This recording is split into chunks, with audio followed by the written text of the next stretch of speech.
Okay, can you hear me? Can y'all hear me?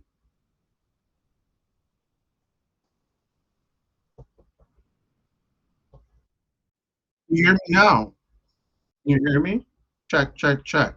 Can anybody hear me? Hello, hello? Okay, good. Okay, okay, let me then readjust here. Oh my God. Oh no. Okay, can y'all still hear me? Thank you, Brandon. I appreciate it because I would have just been talking to myself, and I was because there was one person in here and I was just talking along, and all of a sudden, like you popped in and said you couldn't hear me. So thank you for telling me. Iris, thank you for joining. I saw you, Rose. I didn't see anyone else who came in, so I appreciate y'all coming in. This is just when Eggie's away, Froggy will play. Egg is gone for the evening. She ended up taking my wallet with her, my beautiful Coach Basquiat wallet that has, of course, my license and my cards. So I can't do anything in terms of buying food or anything. We only have one car. So she took it. So I'm left to the food in the house, which we need to go grocery shopping. That's just the long and short of it. So I just wanted to get on here and kind of ramble. First of all, like I already said, my eye makeup sucks tonight. My mascara. Usually I can do it better, but I am going through like kind of a third makeup puberty. I went through my first one and my second one, and now I'm in my third one. This is because I am post FFS. And my FFS was December 11th of last year. It was, by all accounts, super successful and super healing. Super healing and super quick. I still have about. Thank you. I still have about 8 months left of healing. Well, no, maybe about 6 months left of healing, and then I'll be good. So the main things that I need to do is lose some of this weight here. You can see right here where my scar is. This is where they went in, and like in my mouth went in and shaved down some chin bone and put a titanium plate in to kind of push it in a little bit. It doesn't look like it now because I have a little bit of weight on me right in here. But yeah, so my chin is a little bit more narrow. Um, he shaved down my nose a little bit and made a little uptick right here, so it looks like kind of cute, like a little pop. I had a lip lift, so I have a little bit more lift. And the main thing with the lip lift is it makes it shorter from the philtrum or the philtrum from the top of your nose to the top of your lip. That's called the philtrum, I think. For people assigned male at birth, it's a lot longer. For people assigned female at birth, it's a little bit shorter. So I wanted to have it a little bit shorter, and as crazy as that may sound, that was what I did. So yeah, thank you, Brandon. I'm working on the color. It's a little bit out there. There's this color palette called it's by ColourPop, and I think it's called Sen and Shadow. Um, it just came out and it's beautiful. It's got these colors and it's got some muted dark colors and some more like glittery colors like silvers and black and gold, not black and gold, black and silver and pink, which is kind of, I did a black and silver and pink with a lighter pink and gold, pink and silver. So I just kind of mixed it all and then just did like some Ritual Defy. So this stuff is the ColourPop, and then this stuff like in the corners of my eyes right here, which I need to do better with, is by a company called Ritual Defy. And so RITEUL, next word, DE, next word, FILLE. Small boutique company in California. They started with two people literally in their apartment, two women, and they did not know how to make makeup. They did not know how to market. They did not know how to gain $1 million trusts or anything to help start their company.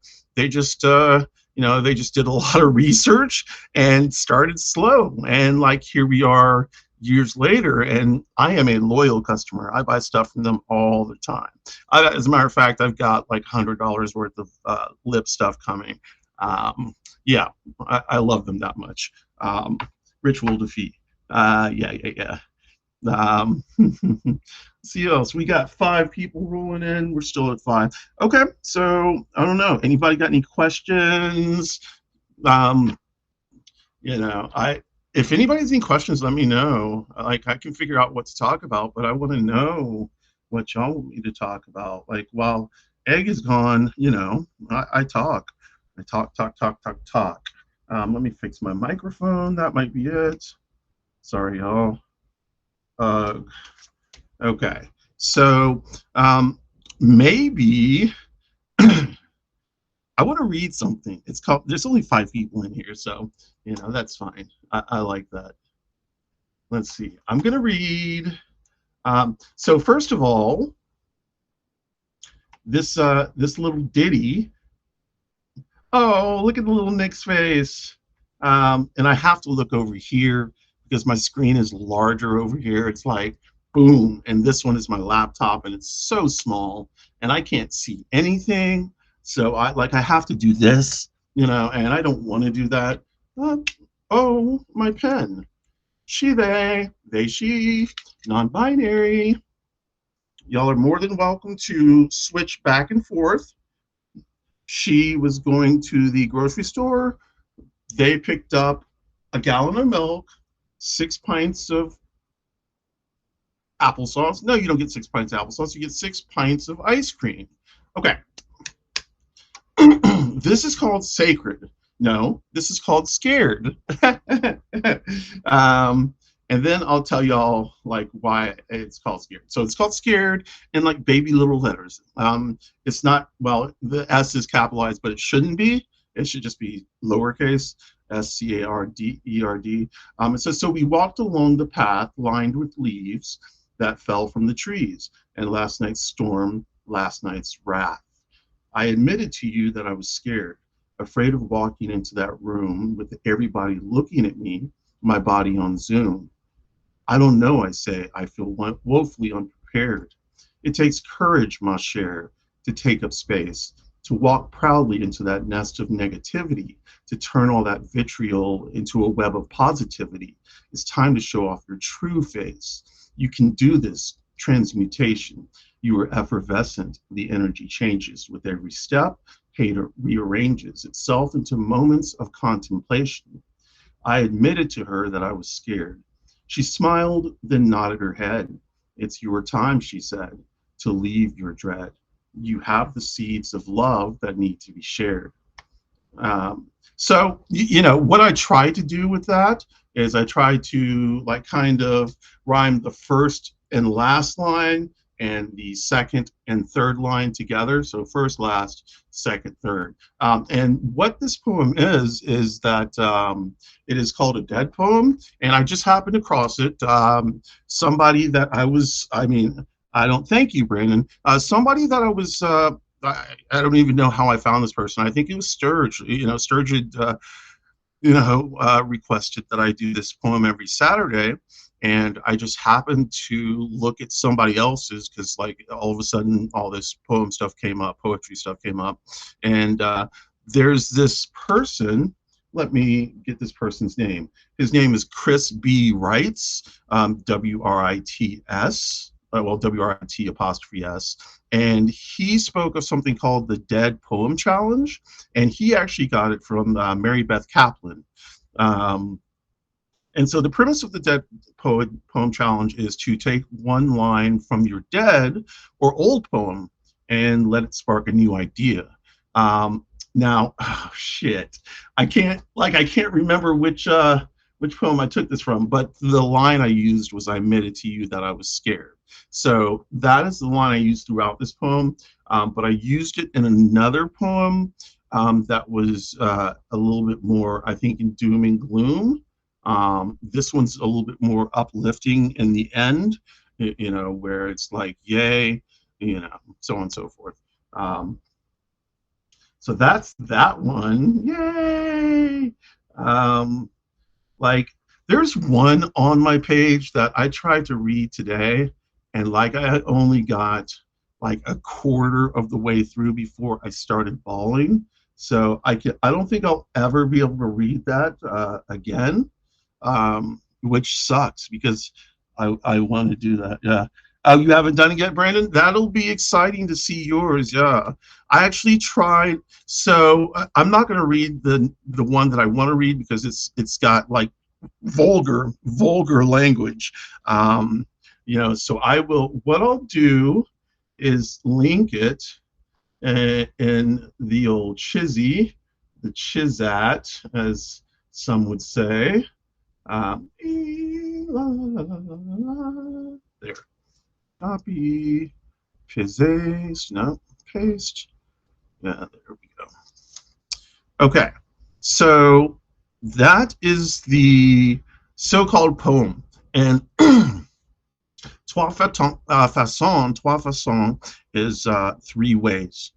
So it's a poem in three ways. What I tried to do, now just get this, I tried. That is the main word, tried. I tried to do in three ways. I tried to do an iambic pentameter, verse or stanza, and then I tried to do a haiku, and then I tried to do an epigram. Um, so the the iambic pentameter, I think, Brandon, correct me if I'm wrong, is like da da da da da da da. Da. I don't know if it's a number of syllables. Let me pop up in here. Let's see how it looks. So let's see. It was warm. It was warm. Steam me on this morning day. Took that long. I don't know. Like, so in here, I tried to write iambic pentameter. It didn't turn out well at all, like zero. Like I look at it now and I'm like, no, that's not right. And I'm not good at writing iambic pentameter. I'm not good at writing like style, you know, I'm trying to learn. But then I think the haiku is pretty dope. You know, and I think the epigram. So the epigram is like a Oscar Wilde type thing, you know, where it's a witty phrase or something like that, a witty couple lines. And so I tried to do it, and if anybody knows my sign off whenever I am live, it's no trash. So if you don't know what trash is and you're trying to read this poem, thank you, stressed, unstressed. Oh, stressed, unstressed. Done, done. Is it done, done, or stress, stress? So done, done. No. Yeah, done, done. Yeah. Okay. And then 10 syllables. Okay. Dun, dun, dun, dun, dun, dun, dun, dun. Yeah, so I tried. I don't think it worked very well. Yeah, so for y'all who don't know what trash is, and so that's because if you do happen to read this little ditty, there will be something that says trash. It'll be TRASH, no transphobia, racism, ableism, sexism, homophobia. So that's trash. And you know, I don't know how widely it's used in the community. I tend to use it whenever I sign off. Let's see. First is unstressed. So done, done. Okay. So I was, yeah. Okay. Going. No. Going to the market. Okay. First is unstressed. Okay. Yeah. So after the epigram, which is in white, then I go into black, and what I did on the last thing is more like an epilogue. I don't know if that's right because you know the prologue of this whole thing is Like, what was, yes, y'all just need to read that. I can't, like, I wish I could read this right now, but like, I can't even bring my mouth to say it. So, like, it's, and so what inspired me to write this is I got about 20 of these messages like one night on my YouTube page, and it was just nuts. And I was like, okay, so this is kind of crazy. So I had to do a lot of blocking and a lot of deleting. But like I always say, it doesn't matter how much deleting you do. It doesn't matter how much blocking you do. It's already there. I mean, you've seen it. So, I know Brandon has said try filters. I did go back in and try to set some filters. As a result, no comments are coming through, though. So I saw like a comment from a friend, and like when I tried to go in and see it, it just wasn't there. I'll have to do some investigating. But this, like, poem Three Ways was inspired by one of the comments. One of the, well, they were all vile. So just I picked, this was the first one I saw. Yeah. And so the very end is a kind of like a prologue type thing. I mean, a epilogue type thing. It's just the ending. Like I kind of wrapped it up with a little ditty, where I do the same thing like I did before, where I rhyme the first and last line and rhyme the second and third line together. I don't know if that's a thing, but it could be. I actually wrote something today that I want to read, but I'm not going to because I'm going to put it up on Saturday for the little for Sturgis challenge. Brandon, did you write something today? Oh, okay. Different levels of restrictions on comments. Okay. I'm going to have to check that out because, yeah, I'm happy that I was able to, I guess, block all the negative comments, but it blocked all of the comments. So I'll have to check that out. Okay, so this says over 15. It was closer to 20. So I'll read this part so that you can kind of understand. This morning, I woke to over 15 messages of vile filth and hate on YouTube. This was all over a short from a video that I uploaded the day before.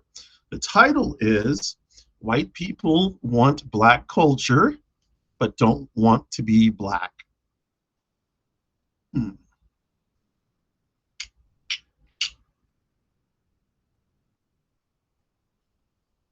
Thankfully, my mental is good enough to have not sent me this into a spiral. Last time well, not last time it happened, but one time it happened recently. Brandon will remember. I did spiral. It was pretty rough. And when I spiral, it's thoughts of self-harm. It's thoughts of SUI. I don't know how to say it. Like, I'm not going to say it. So anyway, send me into a spiral. These words are not new to me on every platform I've ever been on. I've had one or all of these words thrown at me. Do you understand the microaggressions and the macroaggressions that Black people go through, especially Black trans people? And online. I would like to see someone say this in my face. I am not a fighter. I have never been in a fight, but I can be pretty intimidating when I want to be. I can talk a good game. Now, one day that's going to get my ass kicked, and so I have to be ready for that, and like what someone told me, someone told me that, if you can't fight and you're going to get in a fight, attack. Keep on attacking. Do whatever you need to. Attack, attack, attack. Don't let them get the attack on you. Scratch, bite, kick. Whatever. Let's see. You wrote a poem as a note. Oh, I'm gonna have to find. I'm gonna have to go to your page and then find it then. Or maybe if you can find it, you can tag me in it, Brandon. I'll try and find it. But thankfully, my mental is good. On every platform I've been on, I've had one or all these words thrown at me, whether behind the screen or rarely to my face. And when I say rarely, I don't think that's actually ever happened. And if it has, I don't really remember it too much. Um, I try to handle it with grace. Sometimes, though, it takes putting them, any of these motherfuckers, in a jar with piss, shit, rusty nails, rotted meat, and some other dead or decaying items. I'm gonna shake that bitch up. I'm gonna fucking yeah. I'm gonna stop there. If you know, you know. Uh, and instead of getting in my feels, I wrote about it. I tried to actually use this as use a style this time. You know, LOL. I know what I normally write is considered free verse or something close. A lot of times it's just rambling. And that's true, you know. I start off with an inspiration and I just ramble. You know, but the one I wrote today actually has a little bit of structure, and it's structured. It was structured. Hey Zephyr, it was structured before I knew it was structured. Like I started off, and then I started, and then I just kept on going. Then all of a sudden, it popped in my head, like, yes, I can do this, this, this, this, and this, and it'll work. And I got stuck for a moment, and I was like, oh my god, I can't do this. Like everything is gonna break down. And then I asked Egg, you know, I needed one word, and Egg came through like really quickly. So I got that word. Yeah. So like I said, you know, instead of getting my feels, I wrote about it. I know what I normally write as free verse. A lot of times it's just rambling. I tried my hand at 3 separate ways of writing poetry: iambic pentameter, haiku, and epigram. So the iambic pentameter is the first section. It does suck. I will definitely have to work on this style. It's a lot harder than first blush. Excuse the BS I call iambic pentameter. The second stanza is a little haiku type ditty. And I do think that that one is a little bit better. I kind of like that one. I do. The third stanza is my attempt at an epigram. An epigram is a short, witty, and memorable statement or poem. So think Oscar Wilde. I can resist everything except temptation. Yeah. And I love Oscar Wilde. So who doesn't? Who doesn't? The fourth and final stanza is like an epilogue. I wrote myself out of what could have been a bad situation. I could have had a meltdown that would have caused me to self-harm or my untimely death, which is, of course, the desired outcome. Yes, it is. Nevertheless, I persevered. I use that jokingly. I really do. Like, you know, and I use that jokingly. And nevertheless, I persevered because now, you know, I don't know. Sometimes it will like send me into a spiral, and then I have to say, nevertheless, I persevered. But like right now, I am just fucking kidding. Like these people did not get to me. I use that jokingly. I should not have. And the problem is, I'm desensitized to these words, you know, and I shouldn't be. You know, this is not something that I should be used to hearing on the daily, you know. But these are the times we're in. I remember in 2015, 2016, 2017, none of that was a problem. Like you know, the only time that was heard was through, you know, the community, you know, like the T slur and the F slur. And then within the wider Black community, the N word, you know, all these words have been reclaimed by certain groups of people, and that's fine. You know, I personally don't think it. I personally think nobody should use this shit, you know, but that's just me. If people want to use, if people in their own category want to use it, like if trans people want to use the T slur or the T word, go ahead. I mean, I'm not going to use it, and I can't tell you not to use it. So, hey, Neuro D, what's up? What's up? What's up? I just got finished reading one of my little ditties. You know, it was where I tried to write 3 separate small poems, or not three separate small poems, but one poem in three separate ways. Yeah, something like that. Um, but what happened, NeuroD, is on YouTube one day, one night, I got almost 20 messages, and they were all vile and they were all filthy. They were all nasty, and on another day, I probably would have been really upset, but that day I wasn't. I was just more shocked than anything, um, because that's only happened once on my YouTube page, and it wasn't like a full-on assault. The everything came out okay. Like, it was, it was cool. I didn't spiral. It was more funny than anything else. I was like, holy shit. Like, it was more shocking, and then, like, what the fuck? Because, like I said, I'm desensitized to these words, and I shouldn't be. I should be raging and upset, um but I'm not. That's the thing. I'm not. Oh, sorry. About Monday. So yeah, Monday. You mean this Monday coming up? This Monday coming up, I've got Trauma Talk at 1 and live with Brandon and Sturge at 5. So I really don't think I'm going to be able to do another live after that. Yeah. Oh, wait, are you talking about my colonoscopy?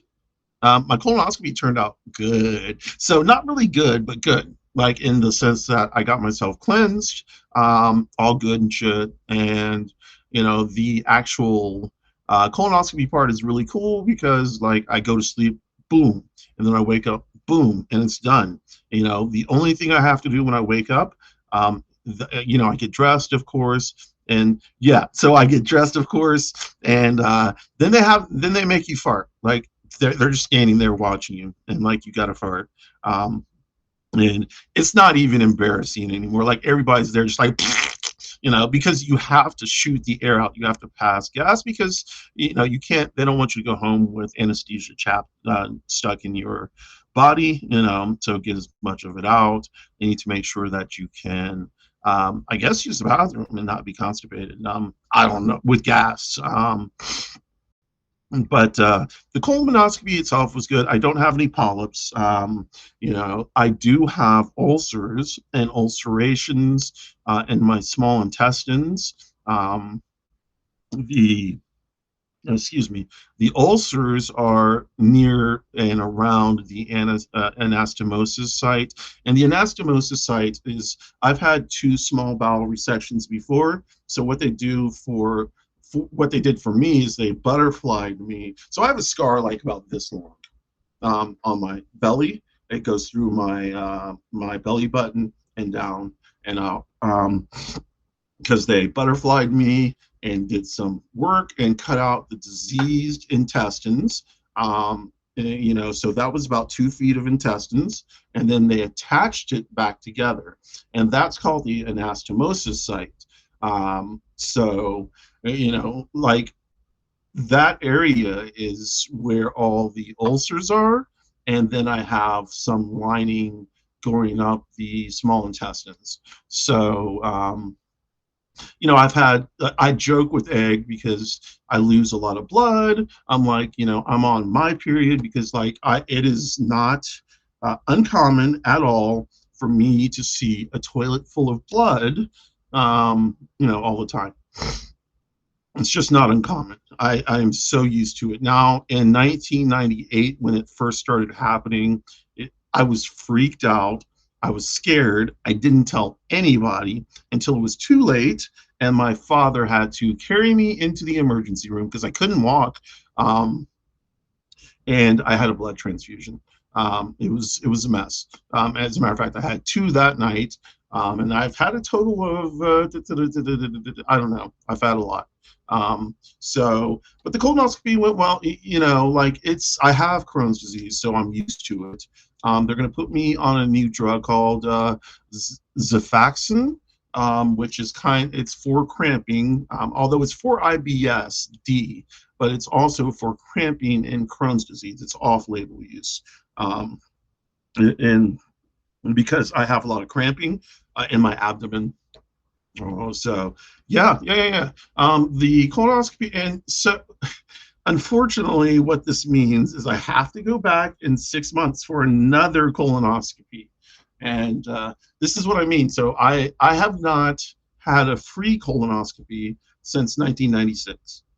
Every year after that, sometimes twice, sometimes three, sometimes four times a year, I have to pay $250. So this year I will pay $500 for two colonoscopies, um, and possibly more, depending on how bad it gets. Now, surgery has been mentioned, which I don't really want to do because the last time I had surgery for my Crohn's disease, I almost died. Let me just put it to you as simple as that. I almost died. I was in the ICU for 9 days. They called my whole family to the bedside. Everybody was saying their goodbyes, and then I popped out of it. Just like that. It was really strange.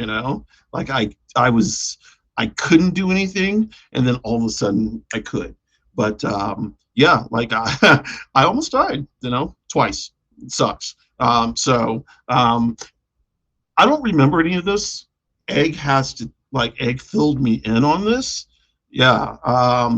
Egg filled me in on all of this. My mom has filled me in on some of it. I that's probably going to come back to bite me in my ass one day. So, I'm kind of waiting for it just to see, that good old CPTSD, PTSD, CPTSD, whatever. I've got it in spades. So yeah, that colonoscopies are serious for me. So I don't want to have to go through surgeries again. Chances of me having to go through surgery again is pretty high. But I'm hoping to put that off as soon as possible. There has been talk in the past, and you've got to understand that my Crohn's disease was it was a really bad case. It was super severe. Now it is not as severe. I would say that it's moderate to severe, but not as super severe. So I let's see. Yeah, CPTSD. Yes, complex PTSD. Thank you, Nero D. Yeah. You may be right about that. I was meant to be here. I hope that I can do and am doing some good with that. But yeah. So there was talk for a while of having to perform a Barbie butt on me. And if y'all don't know what a Barbie butt is, a Barbie butt is basically where it's exactly what you think. They take out your rectum, they sew you up, and you are nice and smooth down there, like in the perianal region. You don't your anus is closed up, and they create a stoma, and then you have a bag. And, but for people who have gotten it, they say their life is 100% improved, and at that time, my life was like very bad, very bad. Like I couldn't leave the house without shitting on myself. I didn't have any energy. The diarrhea was just crazy. It was just a mess, like literally and metaphorically. Mess. So, the thought of a Barbie butt at that time was welcoming. Right now, it's not so welcoming. Like, I would rather not right now if I don't have to. The day that I have to, though, I will, because I understand the pain and I understand how bad it can get.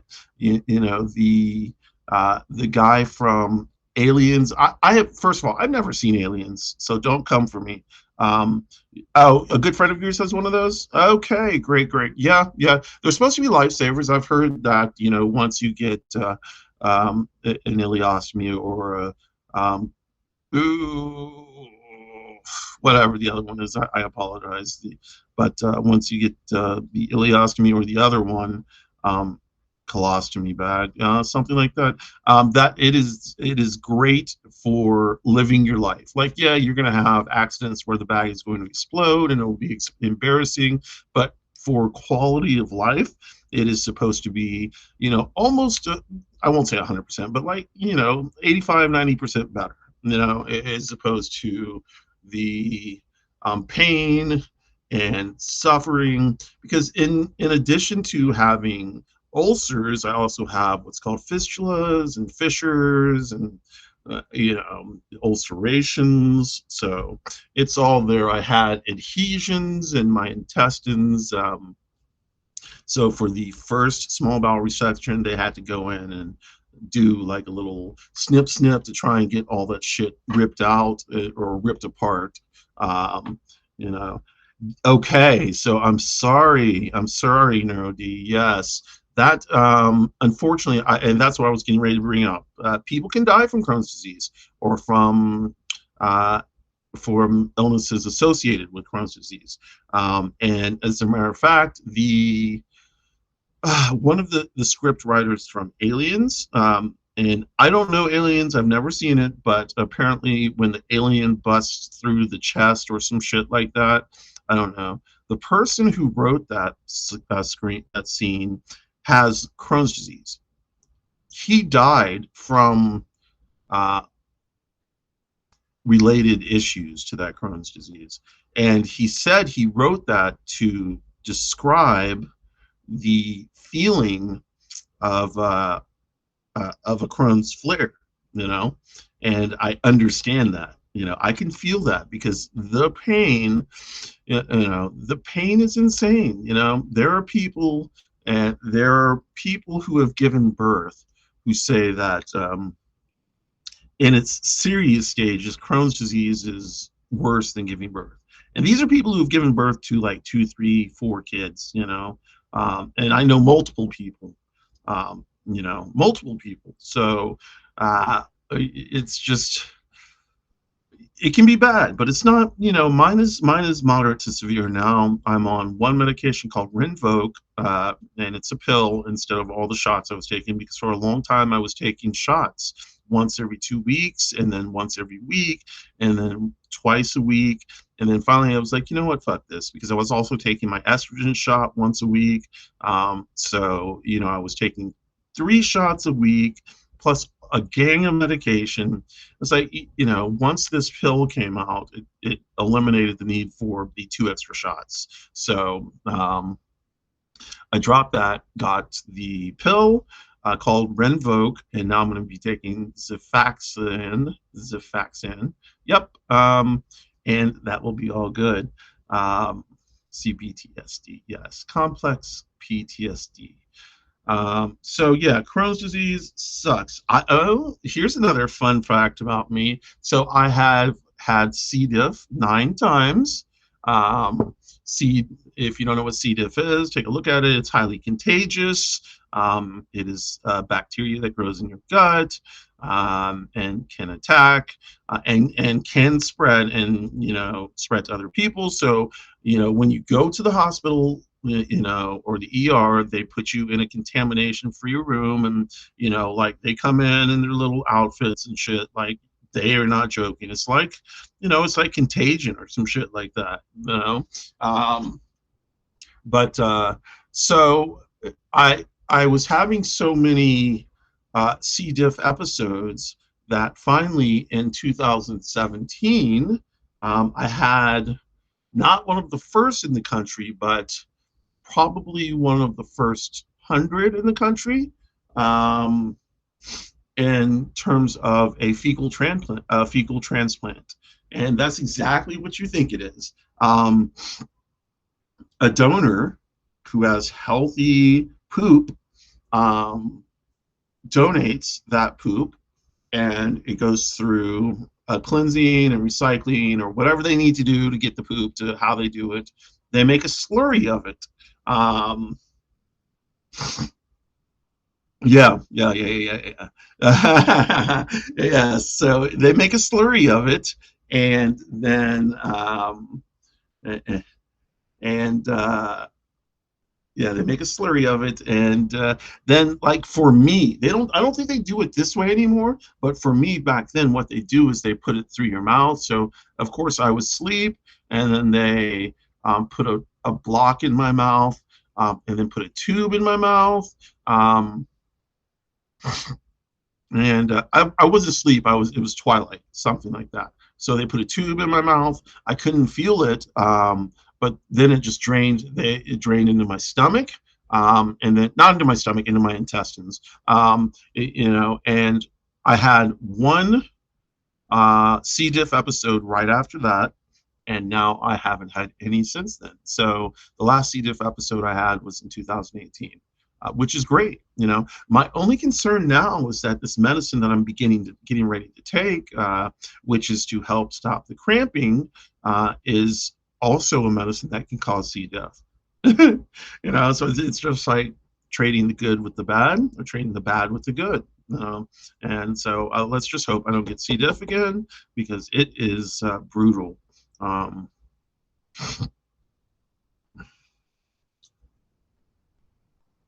You first heard Slurpee. Oh, they make it into a Slurpee, yeah, and I drink it, and it tastes great. Yum, yum, yum. Yeah, so yeah, my Crohn's disease stuff has been going on forever.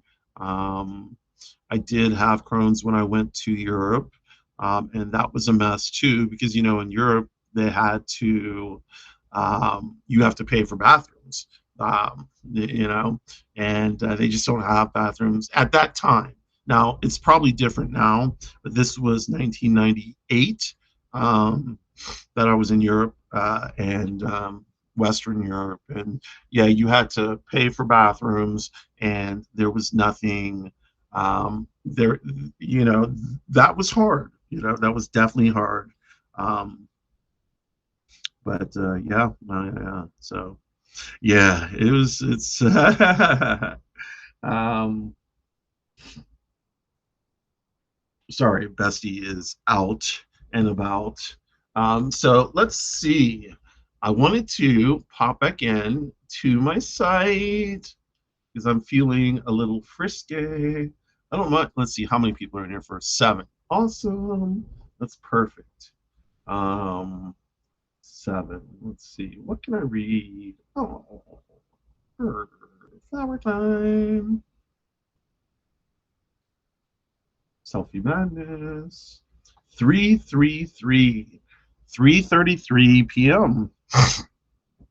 Okay. So, by the way, like Brandon, but I didn't do it. I don't do it on Substack. I'm on Beehive. So the website address is OnyxRose.net. But I can record my voice and then use it to have it be read in case people can't see, or so on and so forth, or a little site disabled, whatever you want to call it. That's me. I can't see worth the crowd. I did my voice. I haven't listened to it recently, so I may have to do it over. I cloned my voice. So let's see, 3:33 p.m., 3:33 p.m. And this is not a poem. It does not rhyme. I mean, it is kind of a poem, but it doesn't rhyme or anything like that. This is just like what I.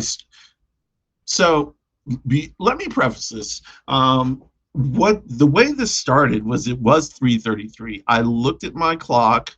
I looked at my phone. I was sitting down, and it'll get into this, but I was sitting down and I looked at my phone and it was 3:33 p.m. So I went to my notes app and started typing, and I came up with this first little ditty, and then a couple days later I was just happening to look through my notes app, and I saw this, and I little ditty. And I was like, okay, let me see if I can throw something together.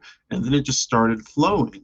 And I was like, yeah. And then I was like, okay, yeah, I can do this, and this. And then something just clicked. And I love that. So anyway, 3:33 p.m. Okay. Let me turn this down a bit because I think this is too loud. Okay. Let me do this. Okay. 3:33 p.m. It's 3:33 p.m. and I sit on the couch facing 5 windows side by side. Strangely, there is a door on one side to the left of the first window, on the left side. So it's I just made that up. So it's on the left side. Glass with one of those door handles that looks like a silver finger bent at the joint. Maybe it was Victorian or Regency era type of style. In front of me, there is a long table with 3 panes of glass, each separated by the wood that the table was made from.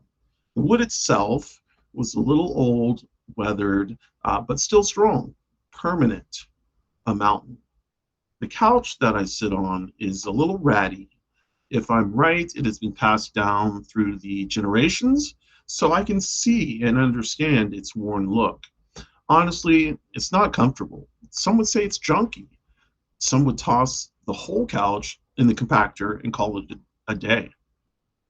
The couch and table are sitting on a muted, multicolored rug that covers the cool, hexagonal shaped tiles. Not the small ones you may think of, like the ones in the bathrooms, not those small ones. No, these are huge, almost like you could play a game of hopscotch on them. Got to scroll. Looking out the windows at the gated backyard, verdant, lush, with the roses starting to bloom from the rose bushes. One has bloomed. The other buds are just waiting to burst forth with the beautiful pinkish red color, not the blood red. I remember the days we spent mulching and working together at the magical space we created. We had consecrated it. We named it 33. The numbers were special to us, but you in particular. The nights we spent in the gazebo lit with white Christmas tree lights, fan keeping us cool from the humid nights, those halcyon nights were peaceful, serene, and honest. Getting up, I go into another room. The grief is overwhelming. Anxiety rises. Heavy breathing, can't get air, suffocating. Tears and snot running down my face, splattering on the floor, snot on my hand. I'm having a panic attack, I think. I think I'm going to throw up. I tried the 5 senses thing my therapist taught me, but none of this is taking away your memory. Withered and in extreme agony.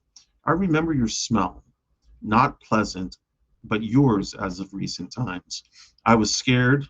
You looked at me, begging me, crying dry tears, mouth dry, lips cracked, skin thin and sunken, sullen eyes, the liquid green now clouded, as if covered by cobwebs. I was at my breaking point, and so were you. You kept begging me, pleading with me.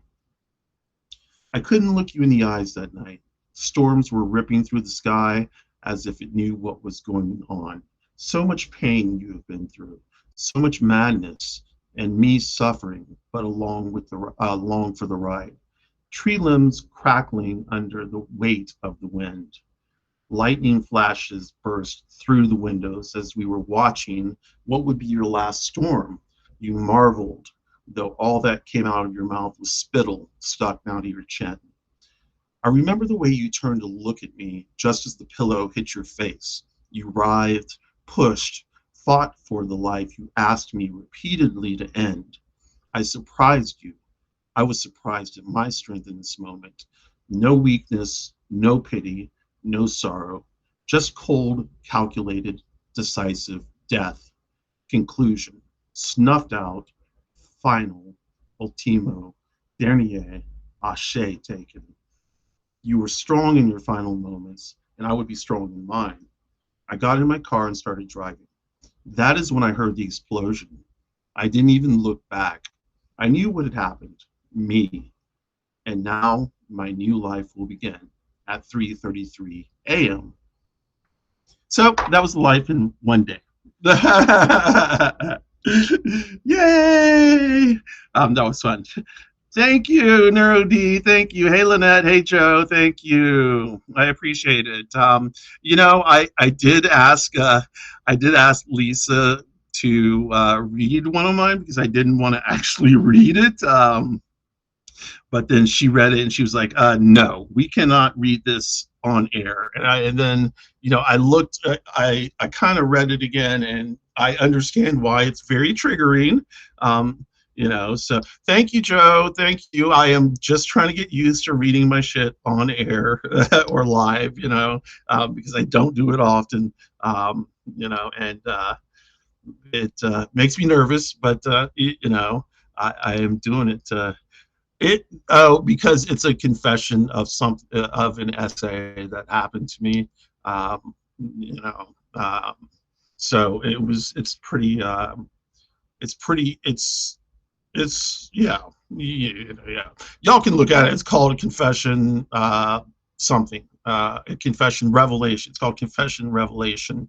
It's on my site OnyxRose.net. It is in the poetry section, or a bloody awful poetry section, actually. The Bloody Awful Poet is my name, and I write bloody awful poetry, and then I, try to love it. Why wouldn't you? Yeah, that's the reason why she wouldn't read it, though. I mean, and I can understand that. Maybe another something that I could get her to read, or I could go on and read. Like, that is the kind of audience that I am not used to reading for now. Like 9 people in here, that's fine.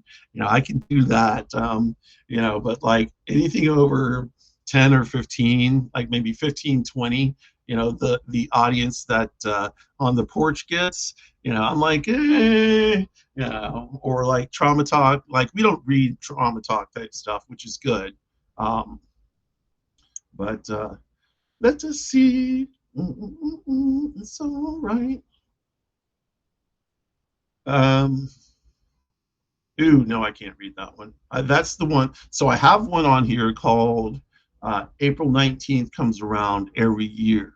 And that is the one that I don't think I will ever be able to read again. I wrote it, and I tried reading it again. And I tried reading it on air with the poet Miranda. We did a live together several weeks ago, and we were just reading things back and forth, poems, and I started to read this one. It's called the April 19th Comes Around Every Year, and I started reading that, and I got like a quarter of the way through and had a fucking breakdown. So it's like, there is probably no way I will read this all the way through again, and it's unfortunate because I thought it was pretty good. So maybe if I can like gain some cojones, and try it again, I will. Let's see. Let me pop over here to my big screen so I can read the comments. I've done some hundreds of open mic nights and trembled every time. Always at big gigs too. Always nervous and disappeared into the art. Yes. I would love to think that would happen for me too. But the thing is, I stumble over my words. Like, what I have written and what I say sometimes are completely different. I kind of ad lib on the spot. I kind of, boom, boom, boom. And that's part of the problem, is that I start tripping over my words because I'm putting new words in. And I don't know if that's because of my executive function issues or what. But yeah, that is what I do. I bleed. Oh, that's a lot of blood right there. I don't understand the formatting of my poetry. Like, when I moved my poetry and when I actually wrote my poetry on Beehive, like, I would shoot it through, so it would like go to subscribers, and I would look at it online on the web, and it was just a completely different format than what I actually made. So I'm not really sure what's going on with Beehive. Like mm, yeah, okay. I have a bit of a problem with it, I should say. Um, let's see. A cold morning, fear holds us back. Sunrise, content, the craving of touch, the fever. I bleed in the blink of our eyes. Love is magic. Cold truths. Let's see. Confessions, swirls of color. Nightly needs. Smile. What is smile? Let me just look at these really quickly. See if there's anything worth reading on here. Oh, shit. Oh, this one's not long. Okay. Well, it's kind of long. Not really that long. Um, First of all, let me do a counting check. Okay, 9 people. Awesome. Like, wow. Awesome. Like, wow. Like, totally cool. And so I'm going to do something that I usually don't do. I usually do it with Misuse. Like, Misuse is usually in here, and she, kind of is like, yeah, yeah, yeah, yeah, yeah. So I'm going to go ahead and do this. Y'all don't hold this against me, but, so. Yes, okay.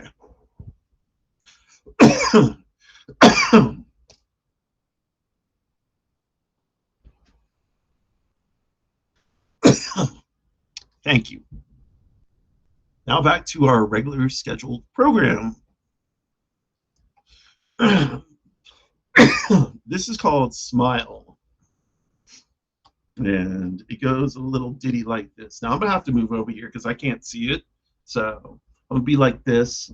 I can't even get near the camera. Maybe I'll move the camera like this. I'm afraid it'll fall over, though. There we go. So smile. A simple smile, sly, noticed by no one but me. The way you twist your purple locks around your finger breaks me. As I slowly shatter your smile. Oh shit. Okay. Okay, let's start that again. As I slowly shatter, I see your smile. Are you missing me yet? She whispers. I see your lips move in that seductive way. Am I missing her? Am I missing you? I arrive by your side, closer than before. And squeeze your hand. The jump, imperceptible to others except you and me. We are like fire or electricity, currents running through our fingers. We inch closer, electrical current intoxicating.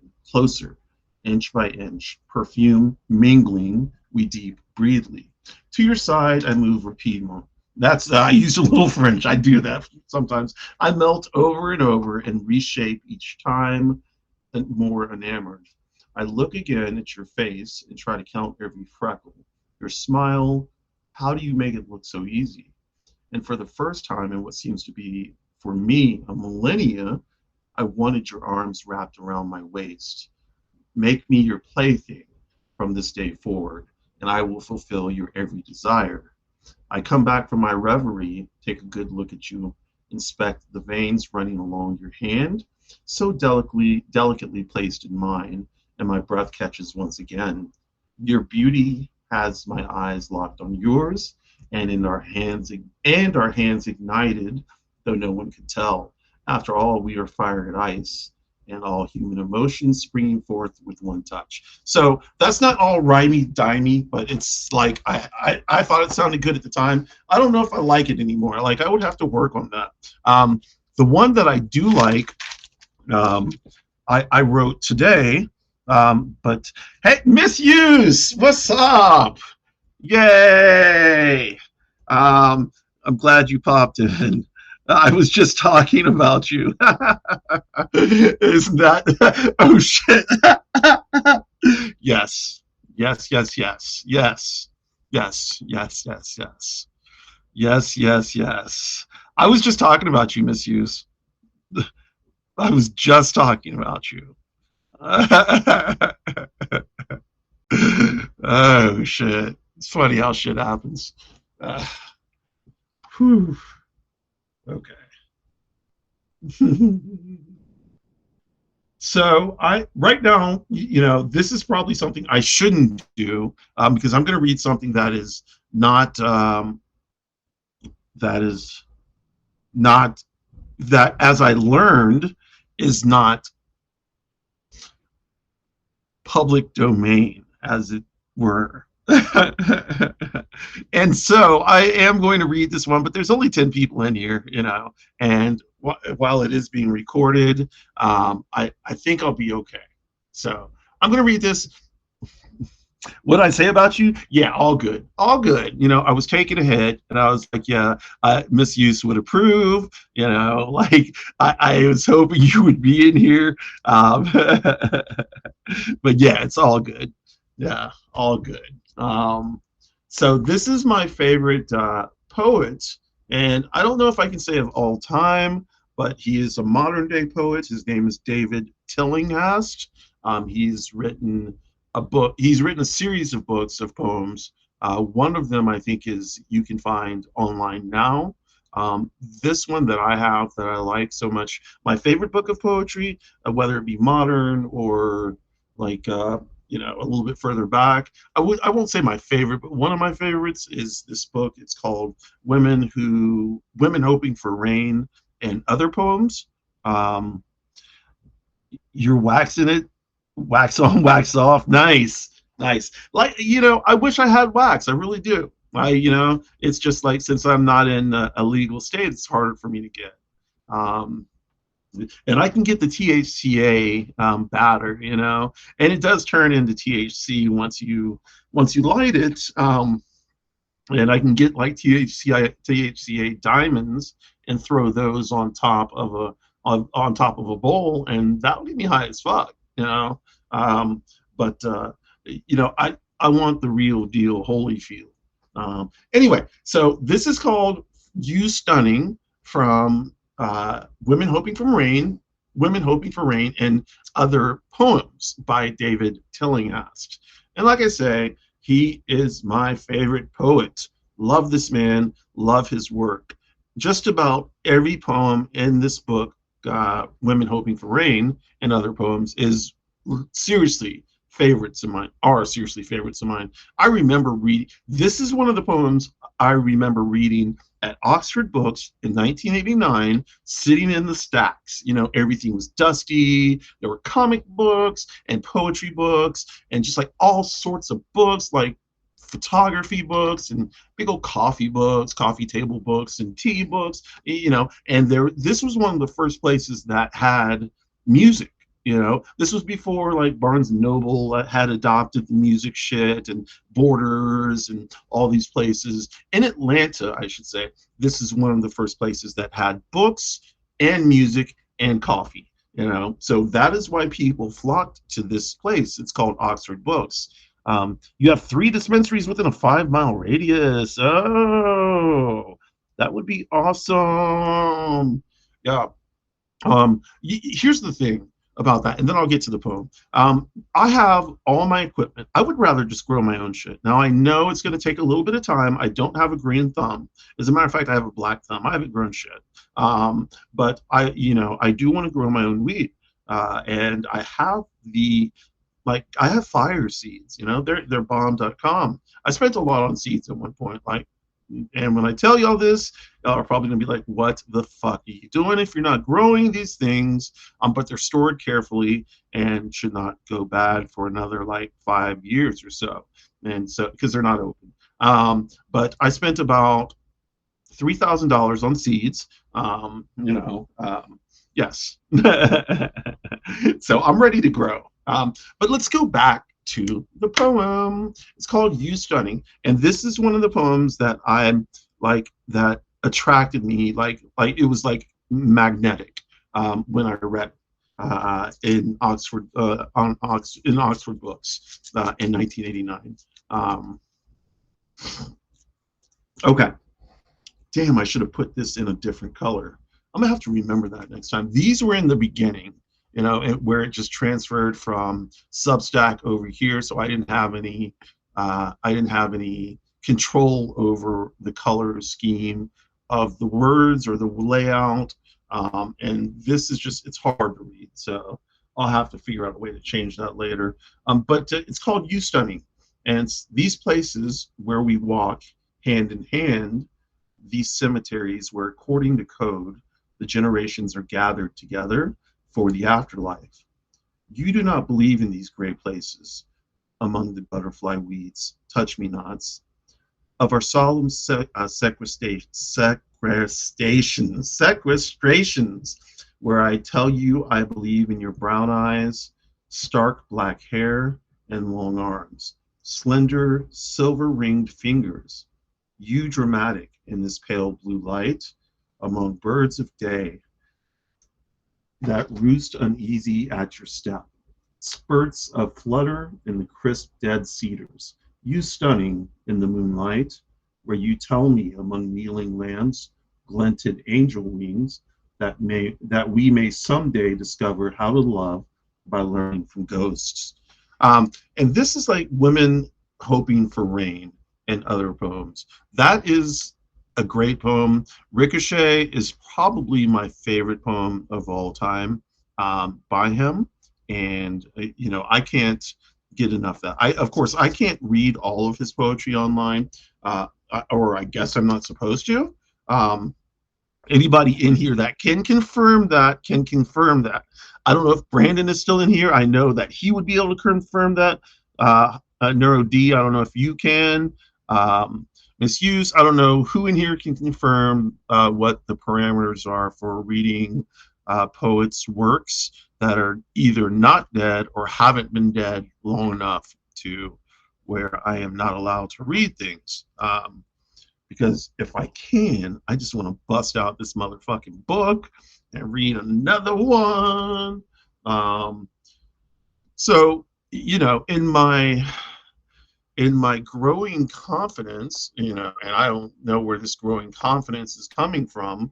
I guess I'm just beginning to say, like, fuck it and do it as I will. Let me pop back over to my big screen so I can see what's going on here. Let's see. I'm backing off right now. 3 dispensaries. My son and I have 2 grow towers. Okay. Yes, so that's exactly what I want to do. I don't eat veggies, but I do want to grow them.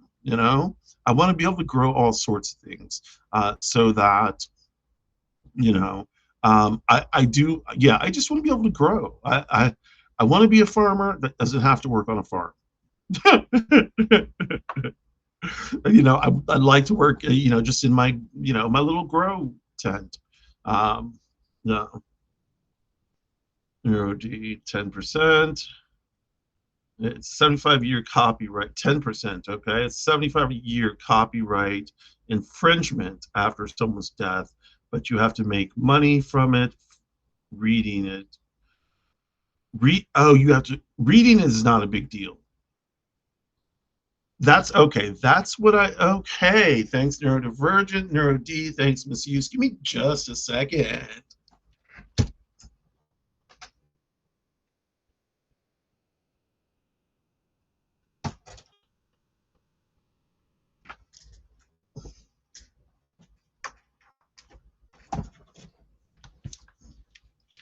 Totally awesome. Okay. Fun, fun, fun. Let's see. Okay. There we go. Sorry, just messing and fiddling with everything. Okay. Yes. Yay! And you can tell it's an old copy because I bought this like this. Someone had already written on it, and they sold. This was a used book at what's this place called, Oxford Books. So yeah, awesome. And even better, it's signed. Yes, it is. Awesome. It is signed. So yeah, this is so his name is David Charles Tillinghast. He was born in Memphis, Tennessee. He grew up hunting and fishing on the Oxbow Lakes of the Mississippi Delta and on the hardwood ridges and green rivers of the Arkansas Ozark Mountains. He is married to Catherine Kendall of Clay, Louisiana. They live with their 4 children. Damn it. Like, whoa, okay. David, Catherine, Daniel, and Richard. So, like, and this is where somebody may be a little bit like pissy with me, but give your kids some interesting names. Like, this is fucking crazy. Like, David, Catherine, Daniel, I don't know. And like people are gonna be in here getting pissed because like especially like someone like Brandon because Brandon is like although Brandon I got to tell you if you're still in here I've got one of my old good friends is named Brandon and he and I like would cut up because of the name Brandon but then we would cut up at my dead name too because my dead name is uniquely British like I'm like what the fuck were you thinking parents you know like how did you give me this name it was, I was, yeah, which is, I mean, nothing wrong with British people at all. Nothing wrong, except for the colonization. Nothing wrong with having a British name. Okay, so it was just like it was a strange name for me. Uh, your son was stationed. Your son was born in Memphis because you were stationed there. Okay. My sister was born in Nashville because my dad was stationed there, and my other sister was born in Korea, Seoul, Korea, because my dad was stationed there as well. So I was born in Texas. Yeehaw! San Antonio, Texas. Probably shouldn't be saying all this shit on air because you know. But yes, I was born in San Antonio. You know, I have like small memories of my childhood. I don't remember much. I remember like playing soccer and you know hanging out with girlfriends and being a latchkey child and you know running around playing like capture the flag all over the entire base. Like the base is huge. And when I was 13, 14, 15, hey Jason, thanks for coming. When I was 14, 13, 14, 15, I was just like, we would run around the entire base playing capture the flag. And I mean, these were big games. So we didn't have cars back then, but we would use like grocery carts and, you know, things like that. You know, it was a big like neighborhood thing that we all did. So Joe, let's see. My name is Joanna. Okay, Joanna, I did not know that. Joe has always annoyed me, okay? But it's really annoying if someone calls me Johanna, okay, or Johanna. I physically am, so I will, you know, so I have a friend, a really good friend, a really good girlfriend named Anna, Anna. And I actually named my cat, my first cat, Anna, after Anna. Hey, Rouser. Yeah, so I named my first cat Anna after Anna. And yeah. I do like the name Anna. My name, and how many people are in here right now? 12. Okay, so my dead name is oh shit. Okay, so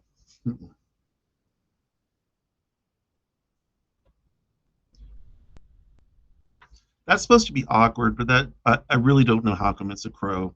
Um, but yes, my dead name, drum roll please, is Stuart Howard Lennox Burton. Yeah, it sounds so strange coming out of my mouth now. Like I have not, yeah. And you know what's funny is when I see people online with that name, it's a little triggering, you know, just a tad bit. Like it's like pop whiplash because you know I was like, you know, this name. But hey, Rouser. Yeah. So yeah, Stuart Howard Burton. Stuart Howard Burton is my name, but then I changed it to Stuart Howard Lennox Burton before I actually changed it to my real name, which does have OnyxRose in it. But my first and last name, my last name is Lennox Burton. Um, you know, because I'm with the Egg, my partner, who is also Lennox Burton. We combined our last names because we were of the idea that me taking or her taking my last name was just fucking misogynistic and like patriarchal and just all sorts of bullshit. Um, and she didn't want me just to take her last name because once again it's the same type of thing. So that we were like, why don't we just combine our names? And as far as I know, we may be the only Lennox Burtons in the fucking United States. Like, I don't know. Um, which really puts a mark on us, but so is I don't know, like we maybe should have thought about that a little bit earlier. Yes, I know, NeuroD. I know. Like seriously, like a northeastern wasp or some shit like that. Boarding school in Switzerland. God, my parents. Yeah, my sisters. Same thing. Same thing. No. Oh, yeah. Same thing. Yeah. I guess I can kind of understand why they did it, coming from the generation they came from. They wanted to make sure, our names didn't fucking clash with culture, with culture so much, maybe, I guess, I don't know. Um, I don't know. Like I haven't really asked why they named me that. They were pretty upset when I changed my name, and I was like, well, deal with it. Deal with it. Just like I told them about everything about my transition. Deal with it. And they didn't deal with it until a couple years ago when they started dealing with it. So that's pretty cool. They are dealing with it and getting better. They still dead name me all the time. They still misgender me all the time. But they're trying, and that's really all I can ask for. People try. If you mess up, just say sorry. Keep on going. Keep it pushing. Don't make a big deal out of it. We don't need to hear a big production.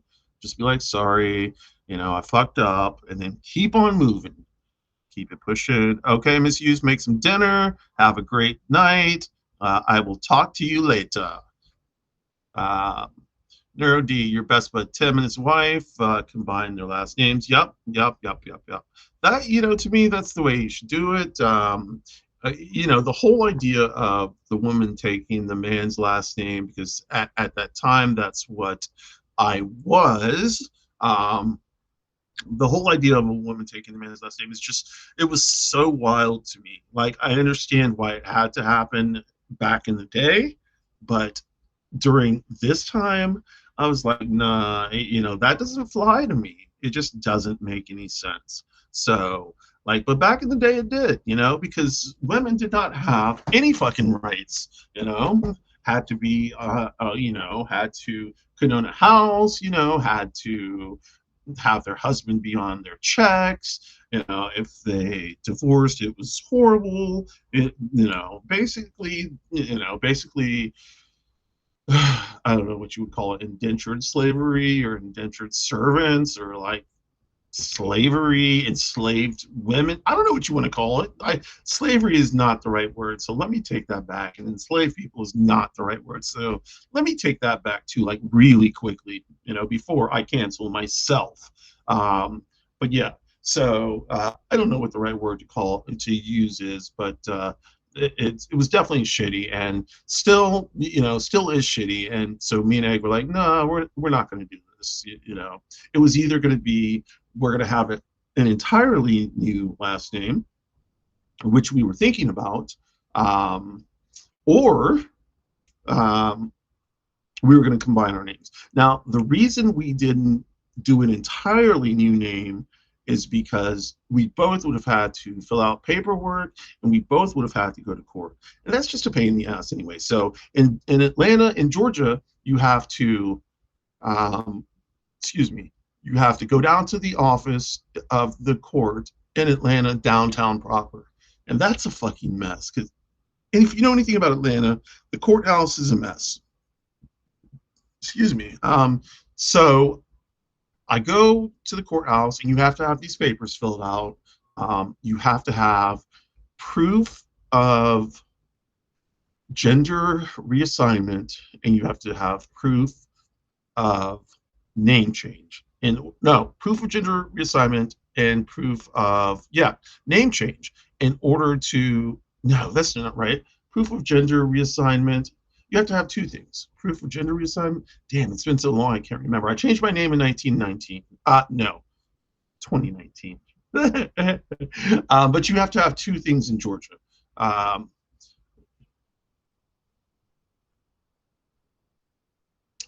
yeah, so two things. So I've changed letters in the last name. Yeah, that may be true, Rouser. So let's see. Two things. Gender reassignment papers. Um, so there's one other thing, and I can't remember now because, like, honestly, I haven't had to worry about it in so long. But you have to have two things. One of them basically shows that you've been sterilized. You know, gender reassignment or alignment, which we're going to use. Gender alignment. If you're going the medical route, you have to have proof, and it means you're sterilized. um, you know, you can bank sperm if you want to. You can uh, freeze eggs if you want to. But other than that, if you medically transition, you will not be able to uh, have kids, you know, unless you've banked this stuff, you know, all the yummy stuff. Well, all the stuff.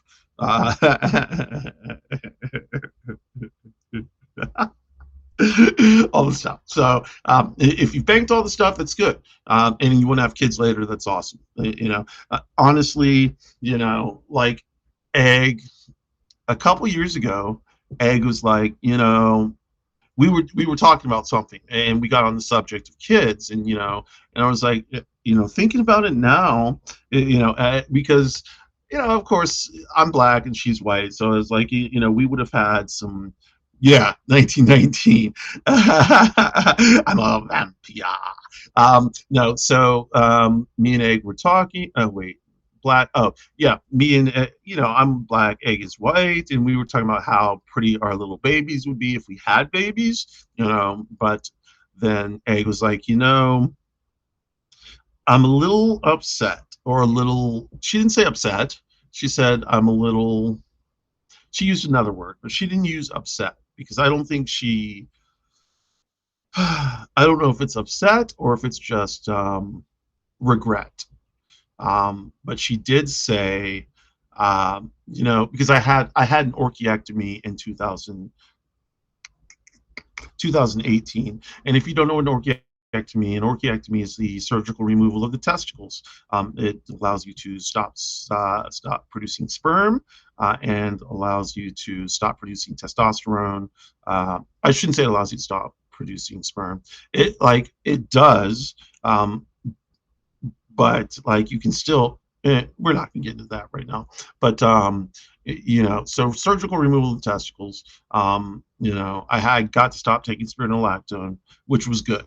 But you know, and I could tuck better, which was definitely good because you know I was blessed. So like tuck. It was hard. And so after that, you know, a couple years ago, as a matter of fact, you know, we were talking about the whole babies thing, and she was like, you know, I'm a little. I don't know if she said, she didn't say upset, verklempt. No, I don't know what the right word is. She said something about being I'll just say upset. Like she was a little upset about me making my decision to remove my balls, without, basically saying, listen, let's sit down and have a talk here, and that I was just kind of a bull in a china closet, and I was just like, go, go, go, go, go. I want these balls gone. So um, then I realized that, yeah, that was kind of a dick move. But then I also realized that when we got together, I was like, listen, I don't want kids, because I really did not. I was like, I don't want kids. And at that time, fair, fair, she was young, so she might not have wanted kids back then. I did keep on checking in with her. Basically, I kept on telling her that I didn't want to have kids. I didn't really check in with her, so she may have felt some type of way, and that was my fault. And in the end, I can understand her point of view, and her point of view is that I wish we had discussed more as the years went on, and I wish that you had given me the opportunity to discuss. Um, before you had your orchiectomy, you know. And so I feel bad about that, but I look at the situation we're in. We have a lot of debt. We have one car. Um, it costs a lot to raise a kid, especially in these times. These times it's dangerous for kids. Um, I understand bringing a kid into this world out of love, but I don't understand bringing a kid in this world out of love without enough to support the kid, financially, so that this kid has a nice life. And I'm not saying top of the line life, not like that. But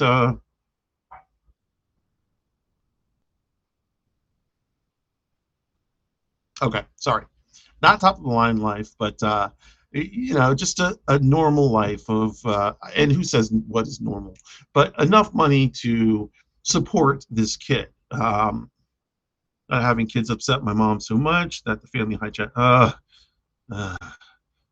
Good. I'm glad, Joe. Yeah, I'm glad. The thing is, people who decide to be child free get ganged up on a lot, and unfortunately, the people who are child free gang up on people who have children too. Now, it's a two-way sword, or two-way dagger. How do you want to say that? No, two-way sword. I don't know. Two-way street. Either way, I don't know how to use that right now. Child-free people are like, look, we get to do all this and get to do all that. Uh, Parents with children are like, yes, but we've got people to take care of us when we're older. Now, that's a fucked up way to think about it. You should not have kids just to have someone to take care of you when you're older. And you should not expect your kids to take care of you when you're older. That's the thing. You, as parents, okay, and I hate to say it like this because y'all are going to think I'm ungrateful, but I did not ask to be here. I did not ask to be born. And when I was a kid, I did not ask to, my parents wanted to have kids, and so they spit some kids out. I came out like, you can say whatever about planes of existence and all this good stuff, and reincarnation, and but I guess I'm trying to fix something on this plane, but this is not the existence I asked for. So it's fine now, like, but it wasn't earlier. I mean, it's a lot better now. Things have settled. Wow. Okay, so things haven't really settled down, but they're manageable. I'm used to it now. Um, but you know, you've cared for many others, mostly adults. Yeah. So I have not cared for adults. I don't. I will help my parents out, but my parents are healthy for their age, like really healthy. My mom is 84 or 85. My dad is either 83, 82 or 83. They're 3 years apart. Let me put it to you like that. My dad is younger than my mom by 3 years. And I'll help my parents, of course. to help them transition nicely and hopefully with as little pain as possible. I will assist in that because I have, of course, I have fears about that, but those are fears I have to face because, to be completely honest, when I was younger, I did some shitty shit to some friends who had some pretty bad illnesses. In the face of my illnesses, I did some shitty things to people who had close to terminal illnesses, like not talking to them anymore, just abandoning them. And yeah, that is, I am I laugh about it right there, but yeah, I play it over and over and over again. So it's just one of those things that's probably going to be with me until the day I die. So in saying that, I want to make sure that I face this head on, and not shrink away and not run away from it. No. So yeah, but that terminally ill and getting a divorce, was it your friend's decision or the partner's decision? That's an interesting um, that's an interesting place to be in. Like, terminally ill, is it because this friend is the oh oh oh oh oh well, so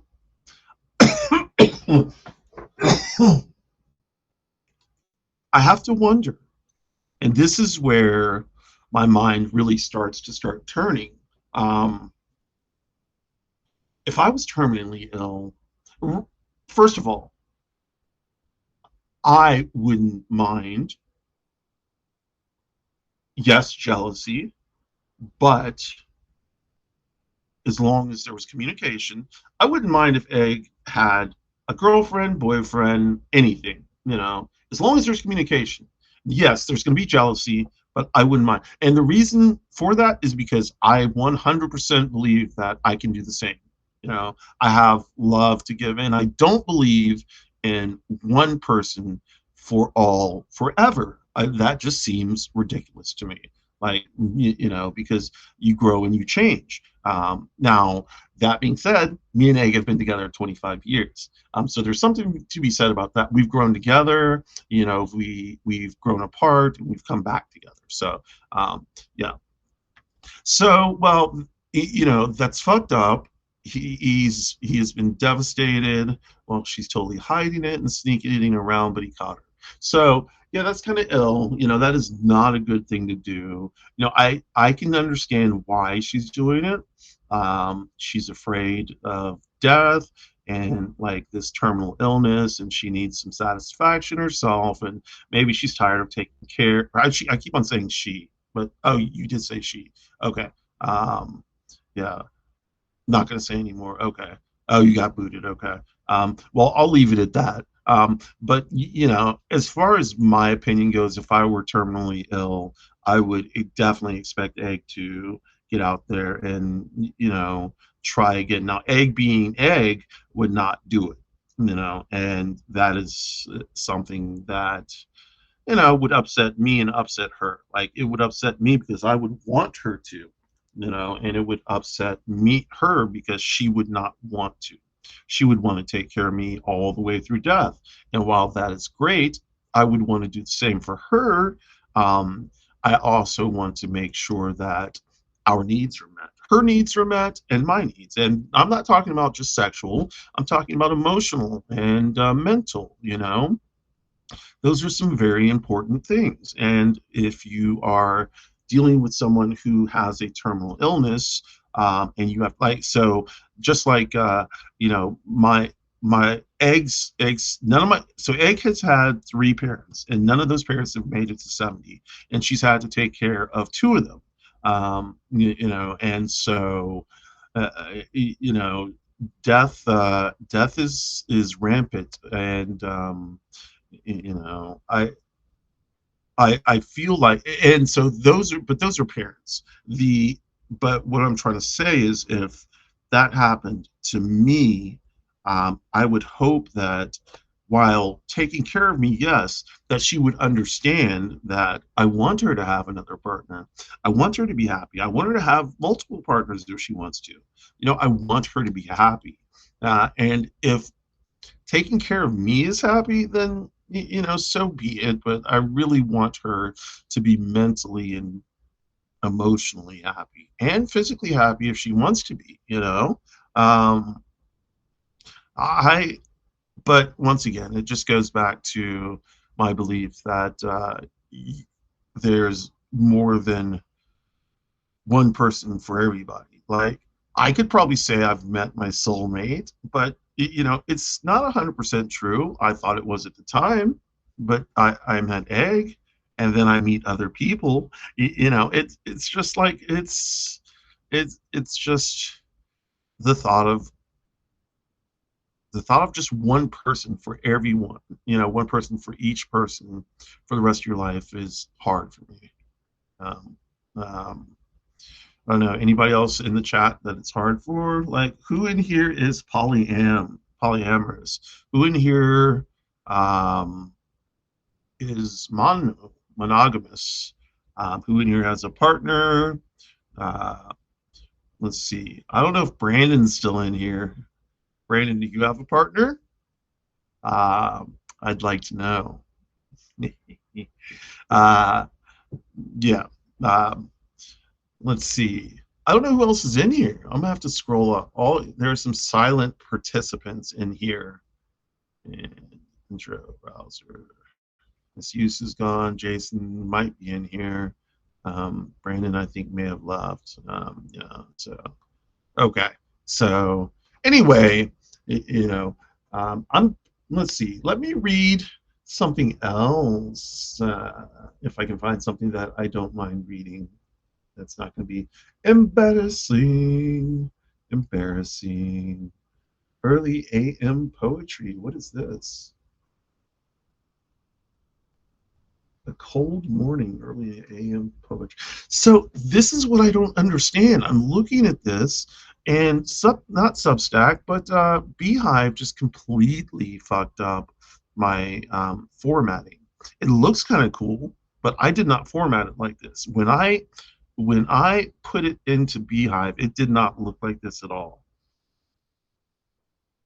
Yum, dinner shake. Oh, hold on. Now let me go back over to the chat, because now I see people answering that. Let me just make sure I do it. I got booted. I've been in polyamorous relationships, but I prefer being single as an arrow ace. Okay, so so Egg is Demi and I am Demi, and that is on the ace spectrum. But that being said, I am bisexual, in that I like everybody, or pansexual, if whatever you want to call it. I just like everybody, and I don't have a problem with anybody as long as I can get to know them first. Like, I have to have several hours of intense conversations, like deep into intense conversations. I don't mind small talk. I'm good at it. I'd rather not do it, but deep talk, yeah, I can do that. I really like that. I can get into that pretty hardcore. It is then where I discover whether the beauty of the person I see in front of me is true beauty. Because you can see, oh, you have a spouse browser? Yep, so do I. But come on, what does that mean? I love my Egg. I do. I do love her. I love her to bits. She's my fucking Egg. And she loves me. That doesn't mean I don't have the capacity to love other people. For me, not for anybody else. Yeah, for me. But yeah, so oh, I don't remember what I was going to say. Egg. Oh, no, I don't know. Like, the person who I thought was my soulmate, I met. She was an au pair from Germany, and she was with a family for about 4 months. Um, and we had the most intense relationship I have ever had. Like, it was like fire. And when I say it was like fire and electricity, I don't even know how else to describe it. It was electric. And for her, for leaving, when we split up, it was hard. It was hard for both of us. And we didn't split up. She just had to leave and go back to her little village, as she calls it. It was so cute because she calls it a village, because, of course, the W and the V. So she was in a village. You're in a monogamous relationship as well. Oh, you were in monogamous relationships. Okay. Yeah, I have never been in a polyam relationship. I've been with Egg forever since. Well, it's been 25 years. Y'all can do the math. Yeah. So but before that, I had before Egg, my life was crazy, like super crazy. A life that I marvel that I made it out of alive. Um, yes, that I made it out of alive. Without Egg's help, I would not be here today. There several other things helped me before Egg. 'Cause Egg didn't come on the scene until a little bit later. But I just either had like angels or guardians or some shit watching me because not theoretically, I should be dead by now. Like, I should be dead. Being without sexuals, yeah. So Neuro D, I understand that. I understand that to my fucking soul. Yeah, aloes can be like people who are hypersexual. Now, I am not hypersexual. I am hardly. Thank you. I am not super sexual. But um, m- my manic episodes, forget about it. Like, forget about it. If you hear people with manic episodes and you hear that they have affairs, they like run away from their partners and like hook up with other people and like fucking do shit in seedy motels. Well, okay, so I have not gone that far yet. Yet. And I'm trying not to. I don't want to do that shit. But like with bipolar mania, I don't want to say that a new version of Proton. Remind me later. Okay, Proton Drive. So I don't want to say that it's right because it's not, and I don't want to say that the mania excuses everything because it doesn't. You ultimately have to own up to your mistakes, and try and figure it out. It is hard. I have never cheated on Egg, um, but I have been hypersexual, like super sexual, like with myself, because I'm just not going to cheat on Egg without her permission, and then with her permission, that wouldn't be cheating, so I wouldn't be cheating on Egg. Now, if somebody came along and there was like it was serious, then I would have to have a serious conversation with Egg. Now, that that being said, I value intimacy more than sex, um, and people think sex and intimacy are the same thing. Uh, I don't think they are.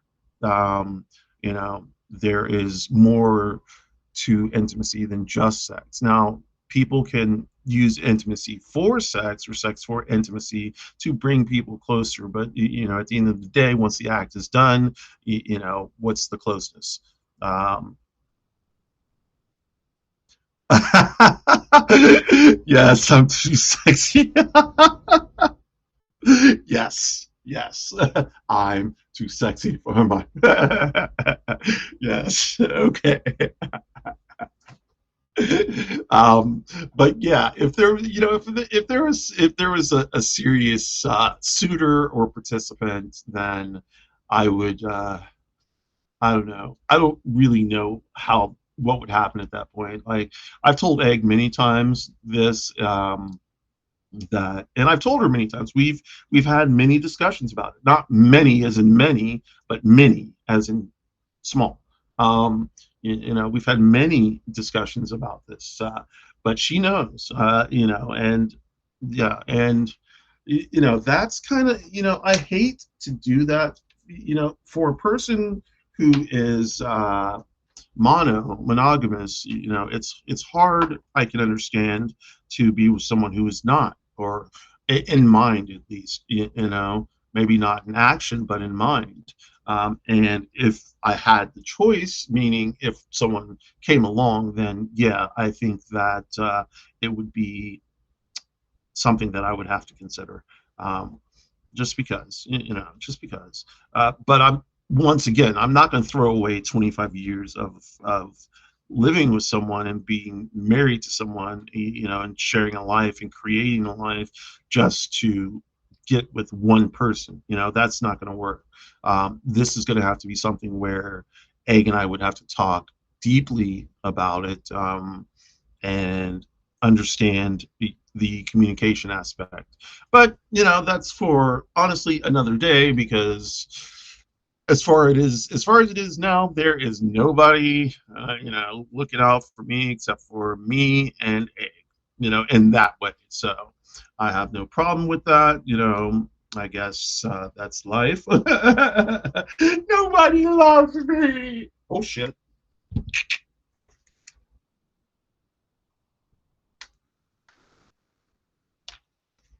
Okay. Am I back? Yeah. Nobody loves me. Okay, sorry, I unplugged my headphones. Yes, my little Pink Beats by Dre.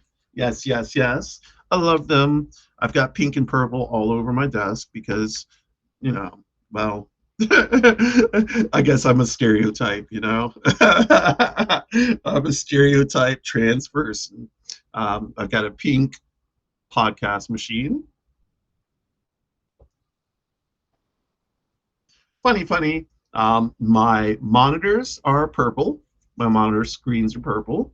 My my mat on my desk is purple. My mouse pad is purple. My my my toys are purple. Hold on. Let's see. So this this is the Satisfier Pro 2 Generation 2. Like, oh shit, sorry, we're live. Air pulse shit. Doom, doom, doom, doom, doom. You know, I don't know how I jumped into this. I'm sorry, y'all. But this is not, unfortunately, this kind of thing does not work for me. I thought it might, but I've tried it multiple times and it doesn't work. Now, Egg has a lemon. It's actually called a lemon and it's shaped like a lemon. And I tried that and it didn't work. So these air pulse things are never going to work for me, I don't think. So I don't want to force it. So I'm not going to. Just like with anything else, don't force it and you'll be okay. But yeah. So I do have other toys, because, well, why not? Um, so yes. So I don't know what else. Let's see. I've got a lesbian flag right there. I don't know if you see it's draped over this chair. It's the sunset flag, but I'm gifting it. So what happens is when someone comes out to me, I gift them a flag, of some sort. Uh, if they're nearby or I can get their address, I gift them with a flag of their chosen coming outedness. Their chosen coming outedness. So one of my bet. So okay, someone I know came out, um, and so they are getting this lesbian flag. Yay! And they also get this just because they like the colors, which is a little strange. I'm going to give them this because they like the colors, but they also are lesbian. They came out as lesbian. This, I don't know. Like, these colors to me suck. Like, they're ugly as fuck. I'm going to get a bi flag and a non-binary flag. I gave my non-binary flag away because one of my friends came out as non-binary to me, and so I was like, "Here, have a flag." So now I don't have that flag anymore, so I have to get a new one. And for Pride, which is coming up, like, yeah, Pride is in June. Everybody knows that. But there's a smaller Pride that I go to in June before the Atlanta Pride, which is insane. Not like New York City or San Francisco insane, but still insane nonetheless. It is the largest pride in the Southeast, so it's crazy. And but I go to a smaller pride as well. It's called Smyrna Pride, and it's in the city of Smyrna, which is adjacent to the city I'm in, which is Marietta, which is adjacent to Atlanta and Sandy Springs. So we're all like boom, boom, boom, boom, boom. Like, I could go a mile, not even a mile, a quarter, like a half a mile, and I would be in another city. So yeah, um, but yeah, so gifting flags. Oh yeah, there's this. So there's this store, and I'm gonna plug this store because this is. I've only been to two prides, but the second one, oh Shia in Dublin. Huh? How was that? So the thing about Dublin is it's supposed to be. Last year it was ranked the third best city in the world for queer people. Um, Now, what I heard about Ireland is it's going the way of Great Britain, and some of Europe in their gender policies. I hope that's not the case because actually Ireland was one of the places that Egg and I were talking about maybe escaping to. Not a lot of black people in Ireland, but there is a great story between the Irish and Jamaican people. Like, I'm fascinated by it because there was an Irish congressman, and I was like, okay, now what the fuck is going on with this man? This man is white as fuck, and he is speaking with a Jamaican patois, And I was like, fuck, okay. And then I found out that there is a hardcore connection between Jamaicans and Irish. You're probably right, Neuro D. Yeah, you're probably right. Um, you were probably 100% right because the whole. I remember on TikTok when the whole Black Scottish thing came out, like when people were like shocked to know that there were black people in Scotland, and I was like, well, shit, I know that because I have friends in Scotland, and I ask them all the time. Um, but I don't have any friends in Ireland, and I don't know if I have a friend in Wales. No. London, I have a friend or two. I have a friend in fucking Serbia. My sister's dating a guy from Serbia. Um, my sister is pan. She dates everybody. Um, and so her latest lover is from Serbia. Um, uh, um, yeah, in terms of safety and shit, like, uh, I wish we could pop on over to Africa and see what's going down there. I want to go myself, and I know Egg would want to go too. But like, I would hate to like get off the plane and get killed immediately. I would hate to get stuck in Africa. Like, okay, not Africa as the continent, but Africa. Pick one of the countries. I don't know. I happen to know people in Nigeria, so I would hate to go to Nigeria and get stoned and shot or beheaded. That kind of shit happens in Nigeria. Especially for trans people. Yeah, I'm not speaking for anybody else. I'm talking about trans people. Um, And I told this friend, this friend was like, "No, you can come on, you can come on, you'll be safe. Just come with me, you'll be safe." I was like, "No, you don't understand. I'm a trans person. I wear femme. I'm trans femme. I'm a trans non-binary femme person. I wear femme clothes. I am femme in everything. But my voice, and my voice is femme because my voice is my voice. And if I'm femme, then that means my voice is femme. And that's how that works." But anyway, the cities are pretty progressive still. Like here, rural areas may be more conservative, and the Northern Ireland, yes, yes, Northern Ireland, yeah, yeah. We don't even talk about Northern Ireland. Um, no, but yeah, but yeah, I've been to like the places I've been in Europe. I've been basically the Benelux countries. So Belgium, not Northern Ireland, Luxembourg, um, the Netherlands, Germany, France. Yeah, Germany, France, Luxembourg, Belgium, the Netherlands. Anything else? No. Those are the ones I've been to in Europe. Germany. Did I forget Germany? Did I say Germany? Germany. Okay. Yeah. So Germany. In Germany, I stayed in a hostel, not in a hostel, but I did stay in a hostel, but it was a castle. So that was kind of cool.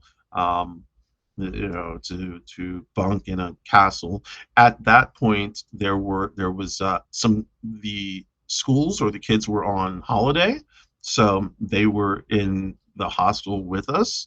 Um, and they all like had like basketball cards, and they would come up to me and show me their basketball cards. And of course they're black people, and I guess at the time they didn't know many or see many black people, so they were like, "Ah, black person," and I'm like, "Fuck," so this is what it's like, outside of the United States. So yes, it is, Joe. It's kind of it's not crazy. It's just amazing. And I just found out about it.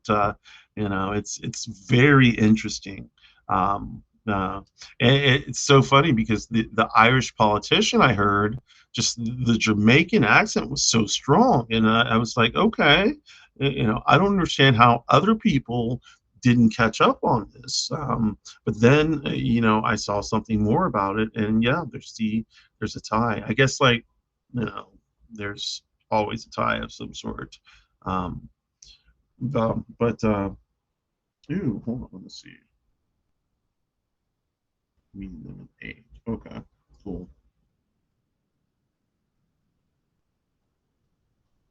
Okay, sorry about that. Had to check my messages. Let's see. In China, some children would cry having never seen.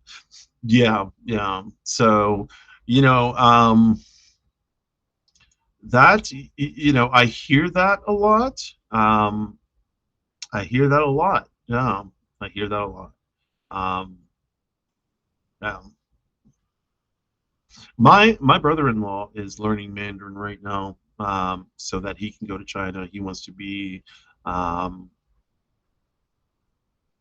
an MRI tech, but he wants to live in China. He doesn't want to do English as a second language, or teach English or anything like that. He wants to live there and be an MRI tech. So he is working his little butt off to learn Mandarin, which is great because I would love to learn Mandarin, um, to be reassigned to a different class one time. Why did you have to be reassigned? Is it because they would cry having never seen a foreigner? Yeah, yeah. I wonder why they cried. Was it good tears or bad tears? Some things just never change. I wonder if Wendy just dropped a Queer Place story. I think she did. Queer Space. Oh, Wendy. Oh, Wendy.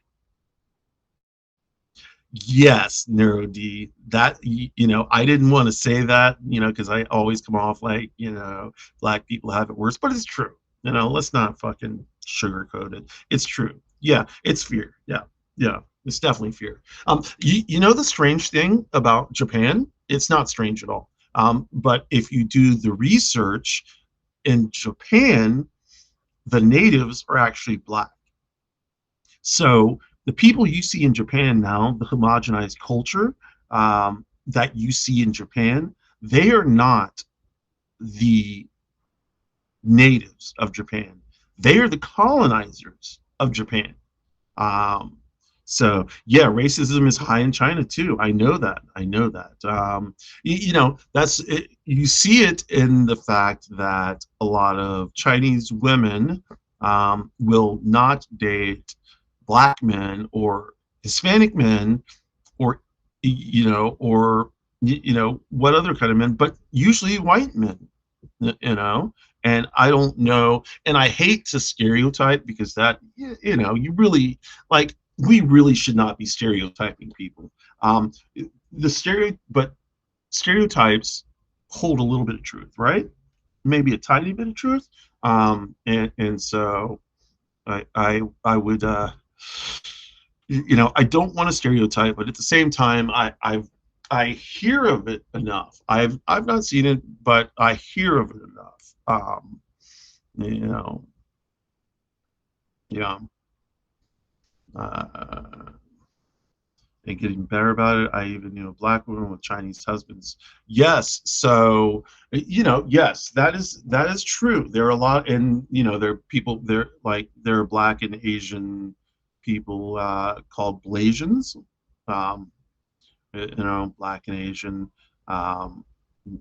That's and of course in Asia, Japan, China, these black people who are biracial, or multiracial, multi-ethnic, I should say, get a lot of shit. Yeah, talking about racism. Change is slow.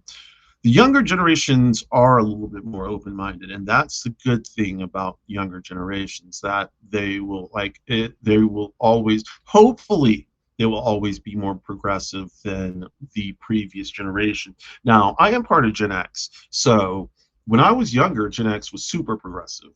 you know Now, I don't know what happened to my generation. I am ashamed to be a part of this generation, because this generation is the one that is the Trumper generation. Yeah, it's the old people too. I shouldn't say the old people, the elderly people. That's not even right. The older people, yes. But yeah, the younger people, my generation and younger who are voting for Trump, this makes no sense. Makes no sense for me. And like for me as Generation X, I'm like, how can we do this? We were the ones who were talking about change, who wanted to enact change. We're progressive as younger people, and now I see a lot of conservatives, a lot of right-leaning people, a lot of people in subdivisions who don't want to give up their privilege, and I look at these people and I'm disgusted, and sometimes I'm a little sorry for them, but I'm disgusted. Like, and these are people, I'm talking about people I know, um, I shouldn't say I know, because I don't know them anymore. I'm just looking at the outside. These are people I knew. Um, I don't, I can't do it. The old meme that I post every once in a while is like, oh God, I forget how it goes, but it's like basically something like, are you bringing home a black person or like a different race person, and the parents find out that it's a conservative person and they're like, nah, you can't bring that person in here, or something like that. People supporting Trump, they give me traumatic brain injury. Yes, indeed. Yeah, I did. And what strikes, so I saw a list of black celebrities and stars today that support Trump, and like from the hip hop and R&B field, um, and even athletics. This shit is crazy. Like, I have never understood and will never understand how black people can support Trump. And the list is long. And the people on the list, like, it's just like, I don't know. Like, I don't understand. Here's what it is, though. It's not, they do support Trump, but it's not that they support Trump. They support transphobia. They support homophobia. They support patriarchy. No, they're not feminists. No. So, um, yeah, it is a shame. Like I, I don't even know what to say. Like it just like it's, whew, I don't know. Like how do you do this? Hispanics for Trump, blacks for Trump. How do you do this? It caused climate disaster. Yeah, it will never cease to shock me how this happens. Um, each time Trump's been elected, I've woken up just stupefied. Like, how the fuck did we get here? How the fuck did we get here? The second time they rigged the election, okay, they stole it. They cheated their way to the election. That's fine. We all know this right now. This is not old news. I mean, this is not new news. But 2016, I was just like, what the absolute fuck? I was 100% sure that we would wake up to Hillary being the new president. Um, and shit, that didn't happen. And since then, the world has been in chaos. Yeah, Joe Biden did a good job. Like, people don't give him enough credit for what he did. Um, he did a good job. He should not have run again. He should have known when to stop. His handlers should have told him when to stop. Um, you know, Kamala probably should not have run, but she did win. She should be president right now. Um,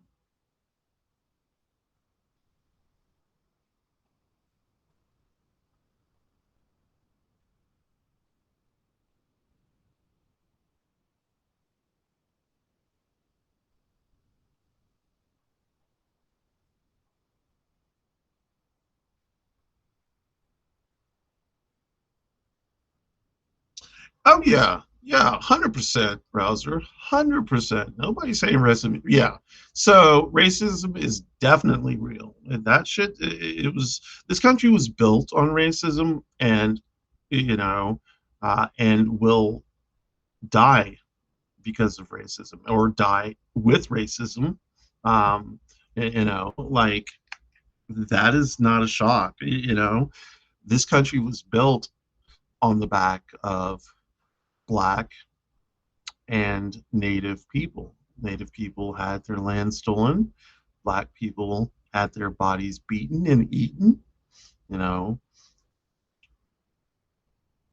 Yeah, so the microaggressions and the macroaggressions that Black people have to go through on the daily, are insane. The fact that me and Egg got married and it's been 25 years now, maybe not as far back as you, Rouser, but for 25 years when we got married, when we started dating, people were giving us the eat shit look. And Egg brought it up perfectly. Like when we were going out, like going to a place to eat or something like that, we were sat at the farthest table away from the entrance, near farther away from any customers, near the bathroom, all the time, all the time. Um, no.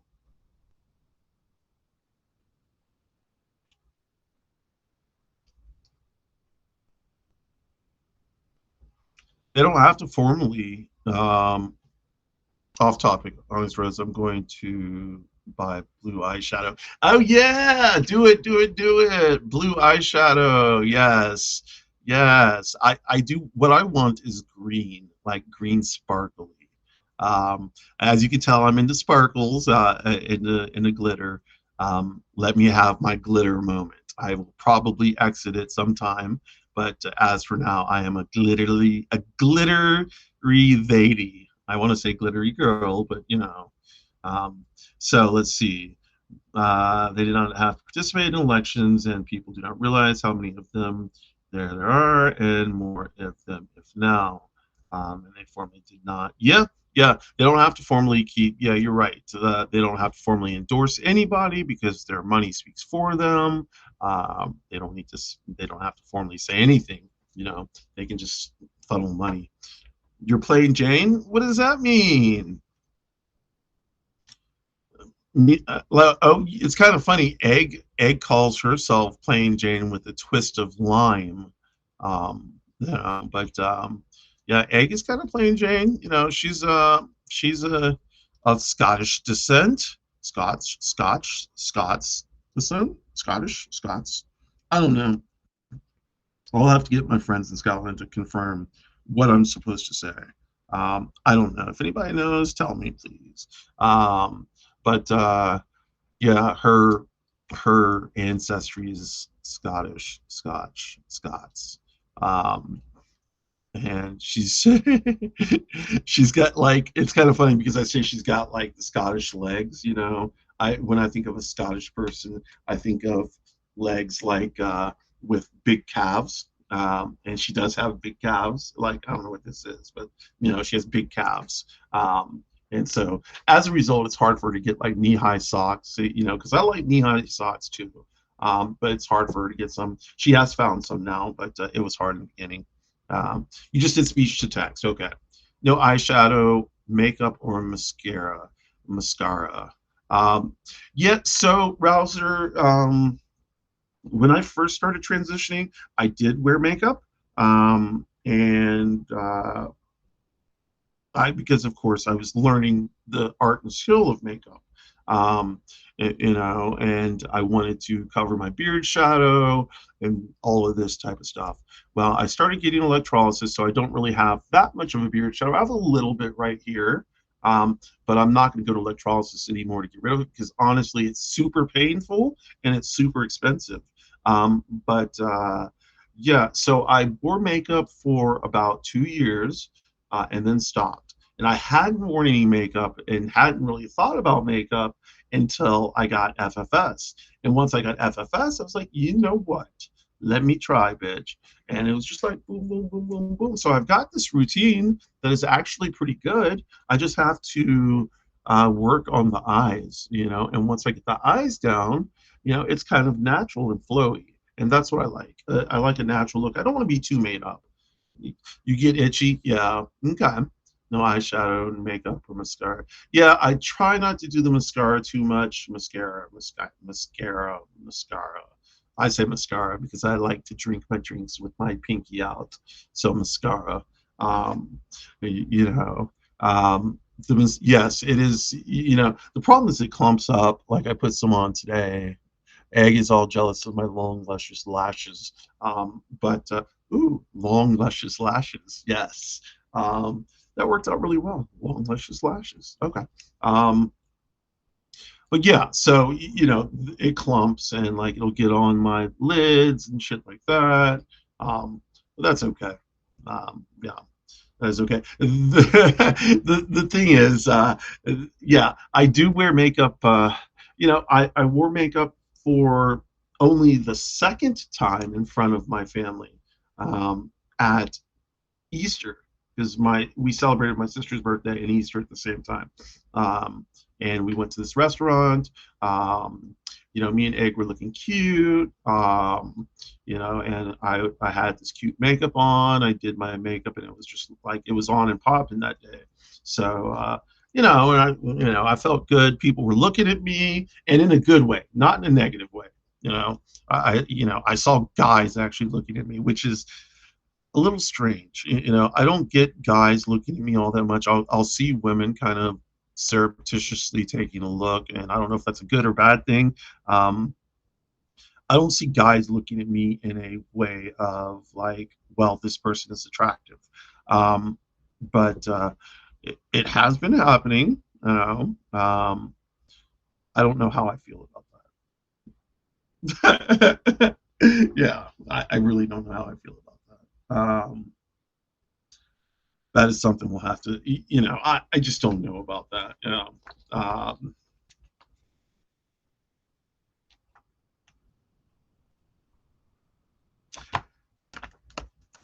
I am not going to read anything from this book, but I really want to. I just like I will save that for another day. This book is holy to me. Um, the day that it breaks is, because I flipped through it. I've had this book since 1987. I'm sorry, 1989, 1987, 1989. I think 1989. Um,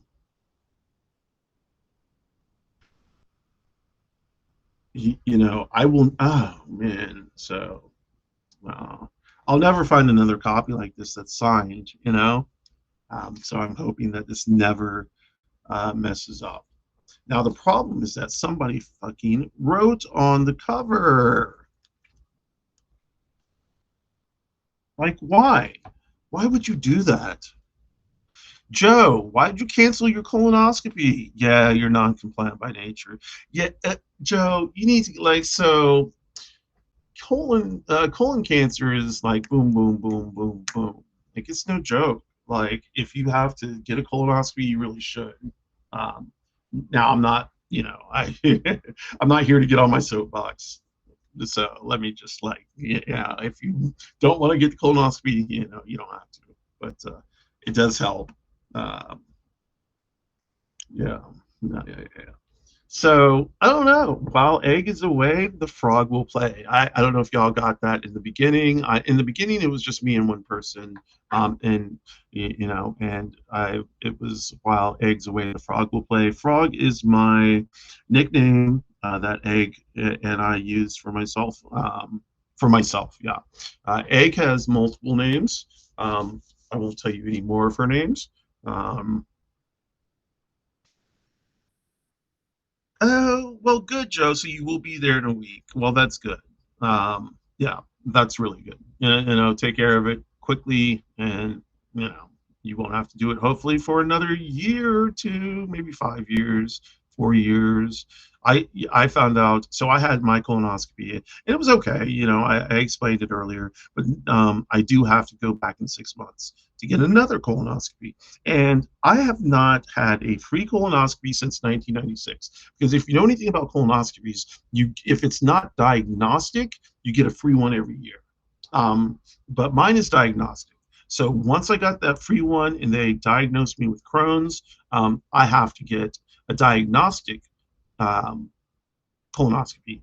And what that means is I have to pay for it. So it's $250 a pop. So I will be paying 500 in 6 months in a total of 6 months for colonoscopies. And if I have to, what I'm trying to say is the amount of money we pay for healthcare is absolutely crazy, absolutely crazy. Like the amount of money I meet my out-of-pocket maximum every time. It starts in January. I usually hit it by June because I have so many issues. And like my medication that I'm getting ready to take is, and I'm not even joking, it's $33,000 per prescription. Let that sit in. 33,000. 33,000. This medication is bullshit. Like there is no medication on this earth that should be 33,000. Nothing. Nothing. Um, so, yeah, so my doctor's having me start that. But the good thing is, I think that I won't have to pay a penny. And if that's the case, okay, great. If that's not the case, and even if it's something like $100, I'm still not going to pay it, and I'm going to be like, no, you need to do something else. It's too expensive because I don't have $100 every. I don't know if it's every month or if it's going to be every 3 months. I think it'll be every month. Well, let's see. So I get my Rinvoq every month. So it would be every month, yeah. I don't have that kind of money to pay every month. You know, I am disabled. I don't have a job. Even if I were able to get a job, I could only work a certain amount of hours and make a certain amount of money. It is not enough to keep you out of poverty. basically disabled people are under the poverty line, and unless you get a job under the table, where you get paid under the table, you're going to stay in poverty unless you have someone who is also in the house working and makes a lot of money. In that, in my case, that's Egg. Egg is working and has a good job and makes good money and has the what is it called when you have the oh god when you have the ability to go where you want when you want. That's what she has. Yeah, the ability to go where she wants when she wants. Freedom.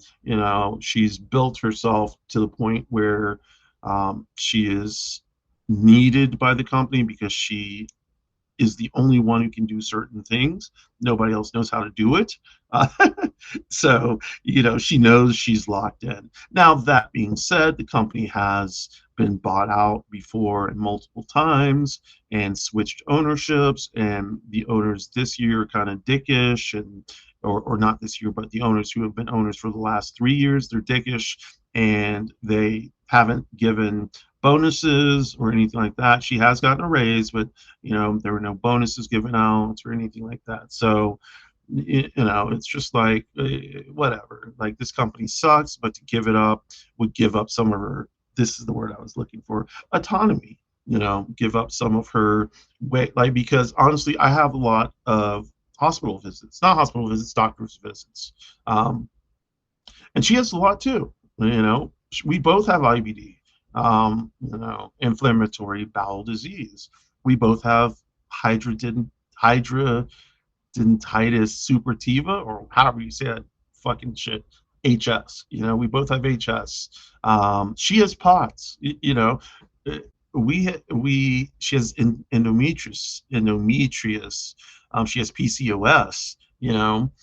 So I have Crohn's disease. I have bipolar disorder. I have anxiety and panic attacks, and the list just goes on and on. HS, I have too. So we need our insurance. We pay a lot for insurance, but we need it.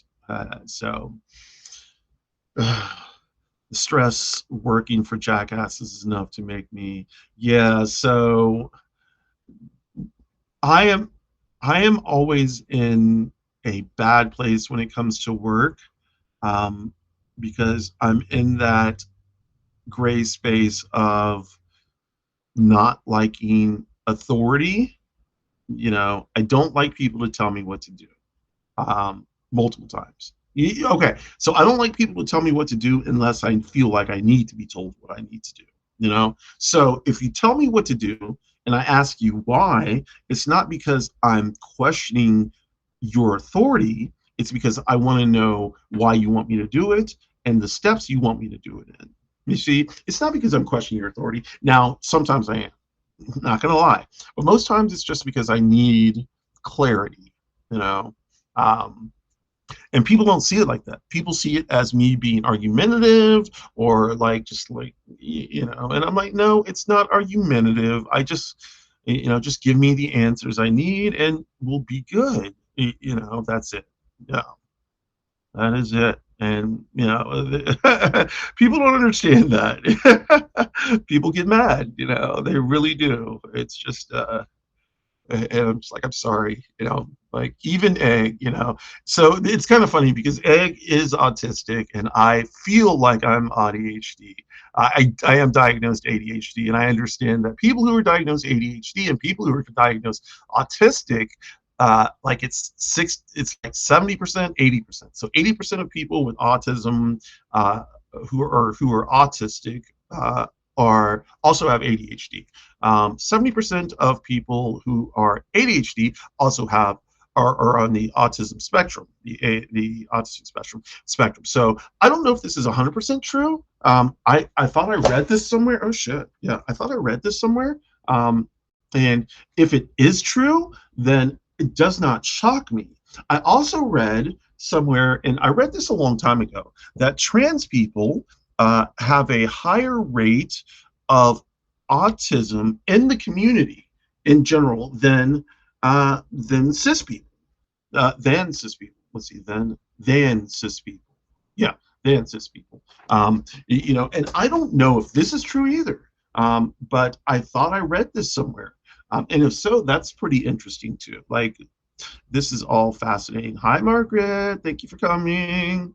Um, yeah, so it's I don't know, like the whole this whole I don't know. I don't know what you call autism in the mental health field. Is it a mental health? As a manager and on the spectrum, the corpse loved me, right? Right. The worker said I was robotic. Yeah.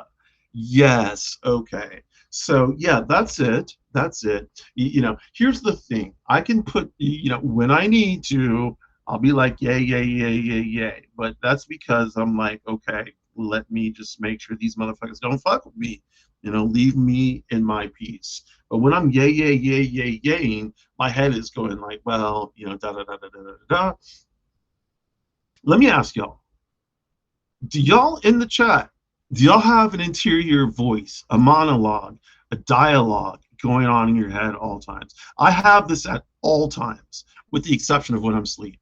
And even when I'm asleep, I'm dreaming. So I don't, and there's not a lot of times I remember my dreams, but when I do, they're vivid. There are 3 dreams that I have had over and over and over for decades.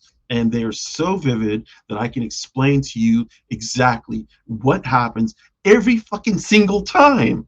Every single time. And it's creepy. Not creepy, but it's cool. It's creepy and it's cool. Because, like, once I get into this dream, I can wake up and go to the bathroom, and I know exactly what's going to happen when I fall asleep again. And it definitely happens. It's the same dreams every single time.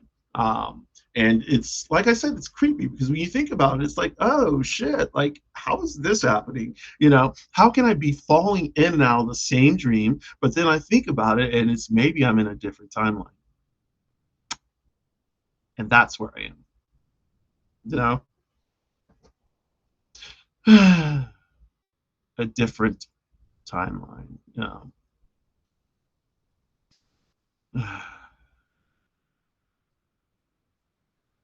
Funny voices, having conversations, and I memorized everything. Yes, yes, that was funny. Voices having conversations, and I memorize everything I hear and see. Okay,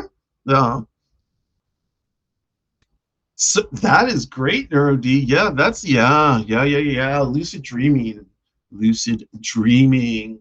Um, I am trying to lucid dream, and then I like the way I am understanding this, and I'm also trying to astral project. And the way I'm understanding this is that I'm just trying too hard, and I need to.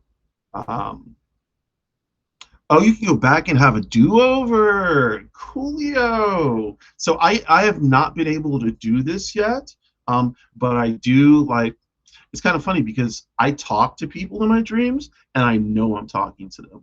Like, I know what I'm saying, I know what I'm going to say, and I know what I have said.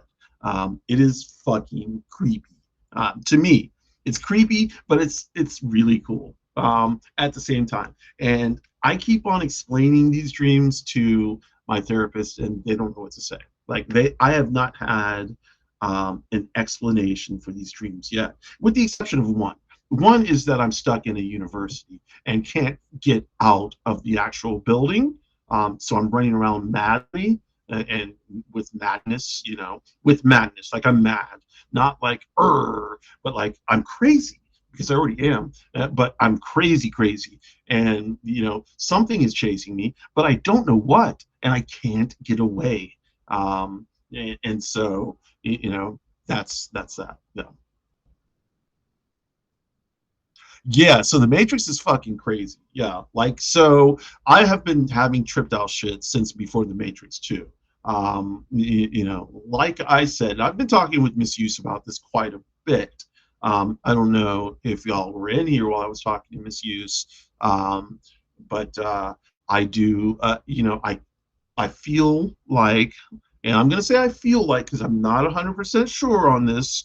I am, but I feel like I can read energy and, pick up on energy. And I know that I've done it before, and I know that I've been overwhelmed by energetic, negative energy.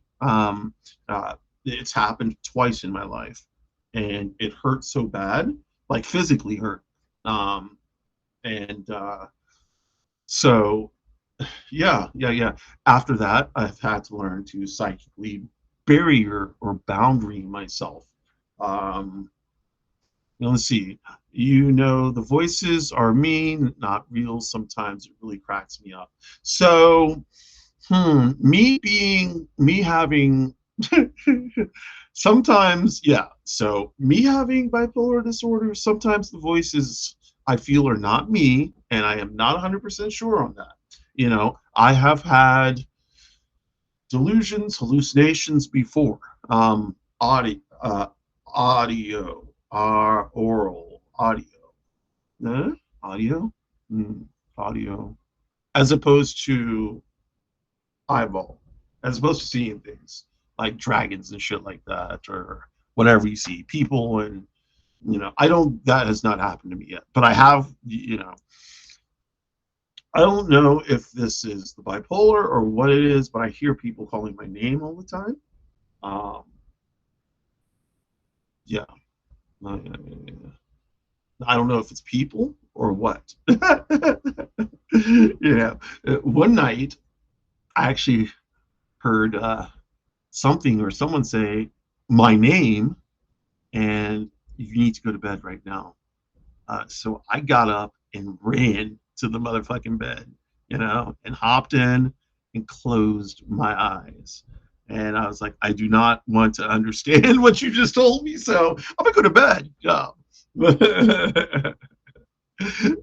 Inner voice helps as a writer. My specialty as a ghostwriter, especially is dialogue. Hilarious. You're a ghostwriter, huh, Joe? Okay, okay. My friend, one of my friends. Well, I don't have many friends, but my only friend in real life, my bestie, wrote a book, but she used a ghostwriter. Which Joe, what do you think about you as a ghostwriter? What do you think about ghostwriting somebody else's book? Like, is it their book anymore, or is it your book dressed up as theirs? Because that's what I think. Whenever I hear ghostwriter, I think, okay, this person, first of all, wrote a book or a manuscript that just was not up to snuff. So they had to have someone else write it. And in that writing, okay, Neuro D, I will talk to you later. Have a good one. Thanks for hanging out. Um, you write and walk away and don't worry about it. Okay, so you don't think it becomes part of your psyche to write the book as you are writing it. In other words, when you are imagining the dialogue, is it your dialogue, or is it the dialogue of the characters who have already been established and in the way they would already talk? I don't know. Like, it seems to me, if I was a ghostwriter, that I couldn't help making it my book. Like, I would use a little bit of the original material, but if they need a ghostwriter, that means they need some help. And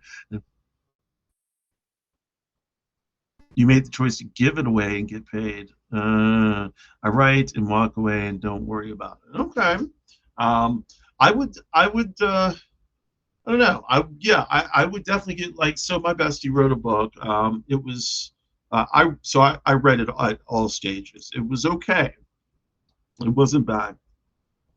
It did not have the punch it needed. It didn't have the punch it needed to be such an insightful book.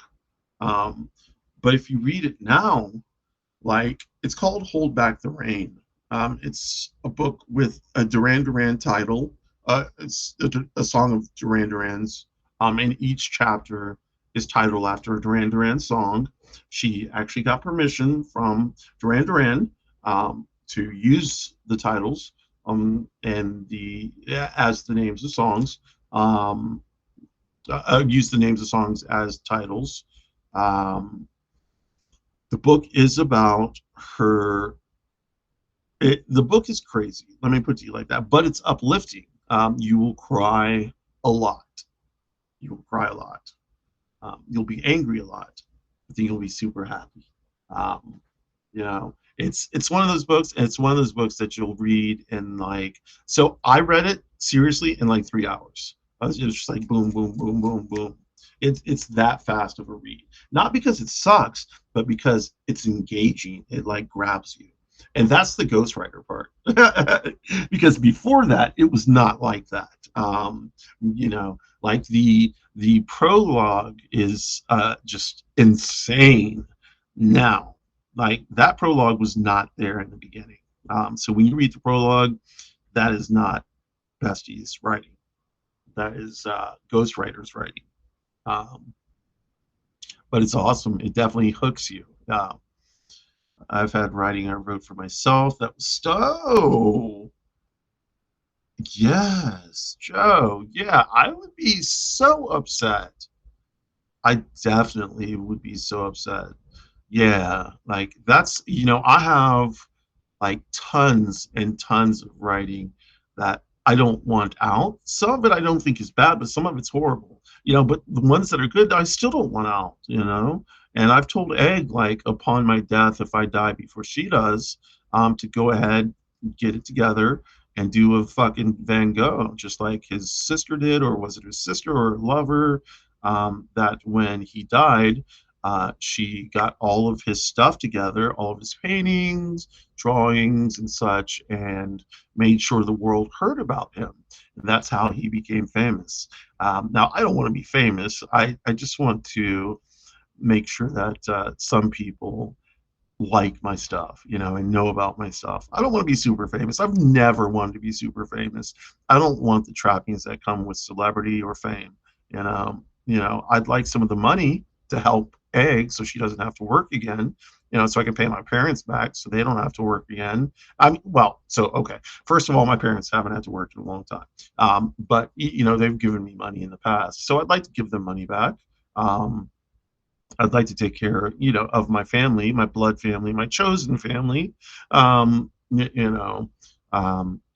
money to do all that. Enough money to be comfortable, and then to help other people. That so, I swear my my reason for existence on this plane is to help people. You know, I don't have any degrees, so I can't say it like that. I can't say I'm an official helper. I can't, but I am. I'm a helper in a different way. I this is I do spiritual work.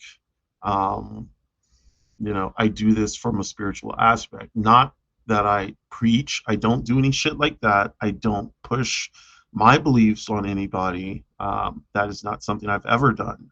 Um, I may explain what I believe, but I don't say you should believe this. It's better for you than what you believe. I won't say that ever. And I don't get spiritual in my conversations unless it's requested. I do keep secrets. I am good at keeping secrets. Let me just put it to you like that. Um, People come to me. I can usually tell when people need help in some way, shape, or form, and I'm not bragging. So please don't think I'm bragging in all this. This is just something that I've understood that I can do. And sometimes it's necessary to do, because sometimes people don't know they necessarily need it.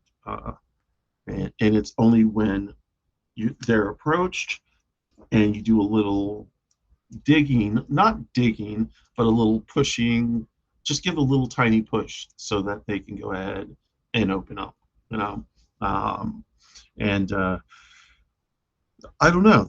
I feel like that's why I'm here. I don't feel like a business person. I don't feel like a crafts person. Um, I don't know. I don't.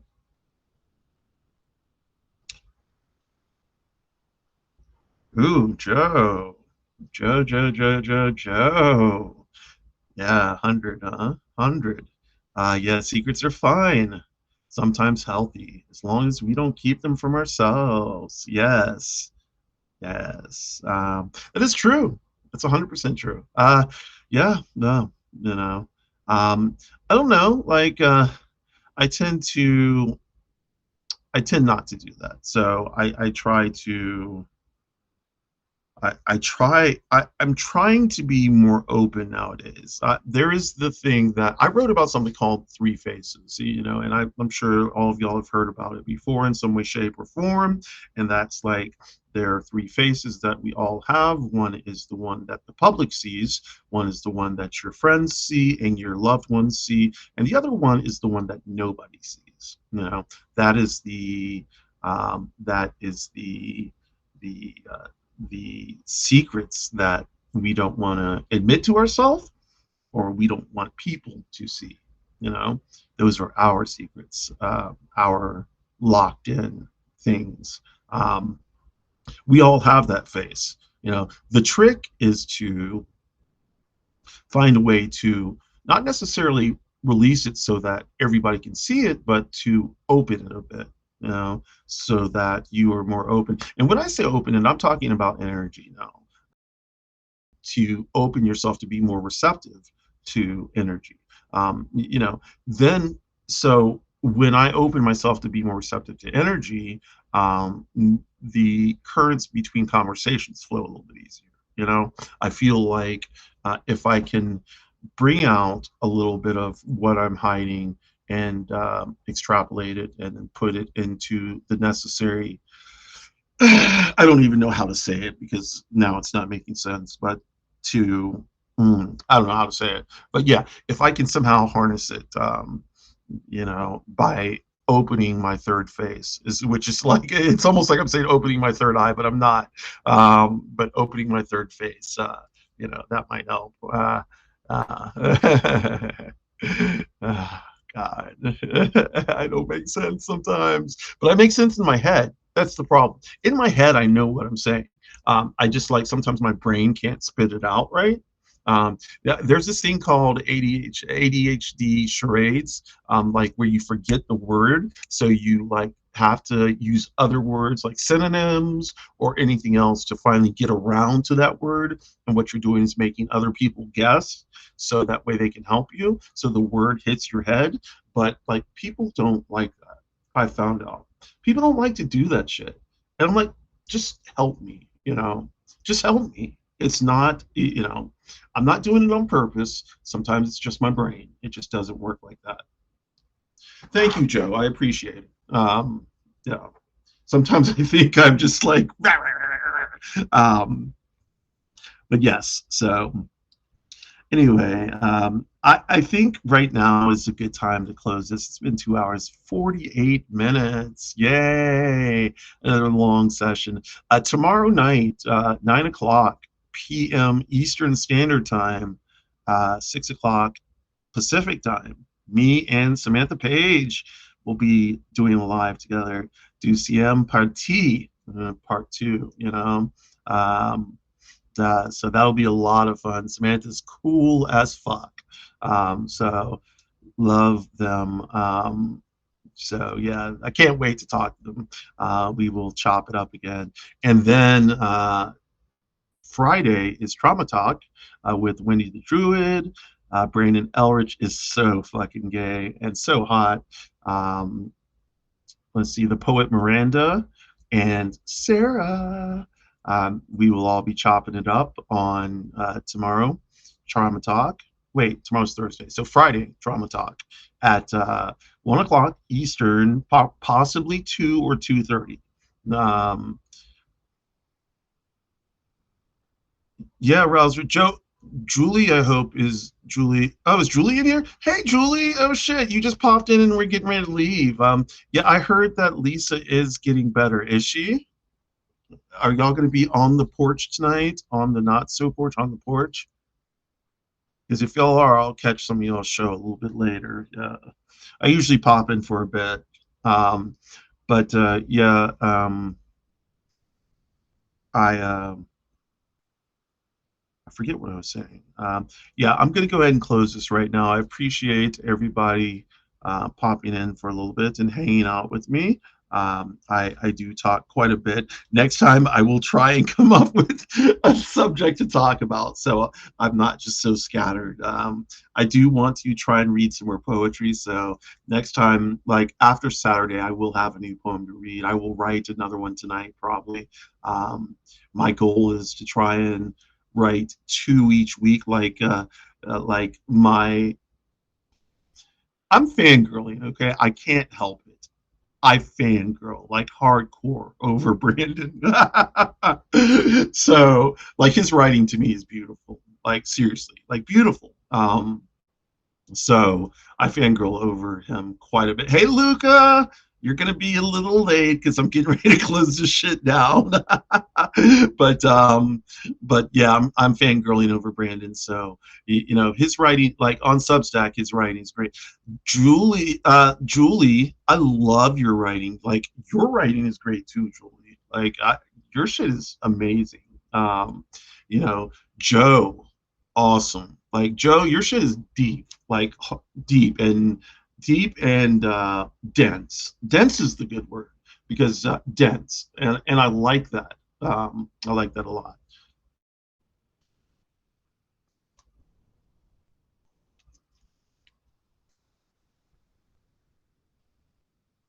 Oh, no, Joe, that's cool if you do. Like, random silly things are fun, you know. They lead to fun conversations, you know. You never know where the conversation's going to go. And that's almost the way I like it. Is it like you know, and I guess that's how Julian, Lisa and Robes do it, you know, where they like it's sometimes sacred and sometimes Neuro D where they just like flow, you know, and then go in and out of conversations. I don't know. That's always to me the best way to do it. Like script, yes, that's fun, um, but sometimes it's too contained, and sometimes you just want to talk, you know, and then go with the flow. Um, and yeah, so that's the way I like it anyway. Uh, oh yeah, so Brandon and the gang tomorrow for Trauma Talk at 1 o'clock or 2:30 Eastern Standard Time, and then Monday is Trauma Talk again at 1 with Wendy the Druid and crew, and then Monday evening at 5 p.m. Okay, Julie, no problem. Um, Monday evening at 5 p.m. Y'all gotta join me for it's usually around 2 hours that we do with Sturge writes it down, and Brandon Elrich is so fucking hot and so fucking gay. Um, you know, we do usually a 2 hour show. And he gets kind of wild, no joke. We may do a fuck Mary swipe, fuck Mary swipe left, which we have done each time we've been together, and that gets kind of crazy. Um, and we'll do something for National Poetry Month, I'm sure. I know that we haven't really come up with something yet, but we usually do the day of or the day before, try and figure out like a skeleton of a format, you know, so we can kind of have something instead of like, well, we just sit on air and just be like, hmm. But Brandon is a hero. Like he is such a nice person, and let's keep this in mind. I don't know Brandon like this. Okay, I don't know this man. Um, what I'm just basing it off of what I feel. You know, and that is really in how he looks. Like my feelings make him look great, like handsome, super handsome. You know, you know, if I didn't pick up on his kindness, his warmth, his understanding, his depth, then you know I might be like, well, I don't know. But hey, Sandra. Um,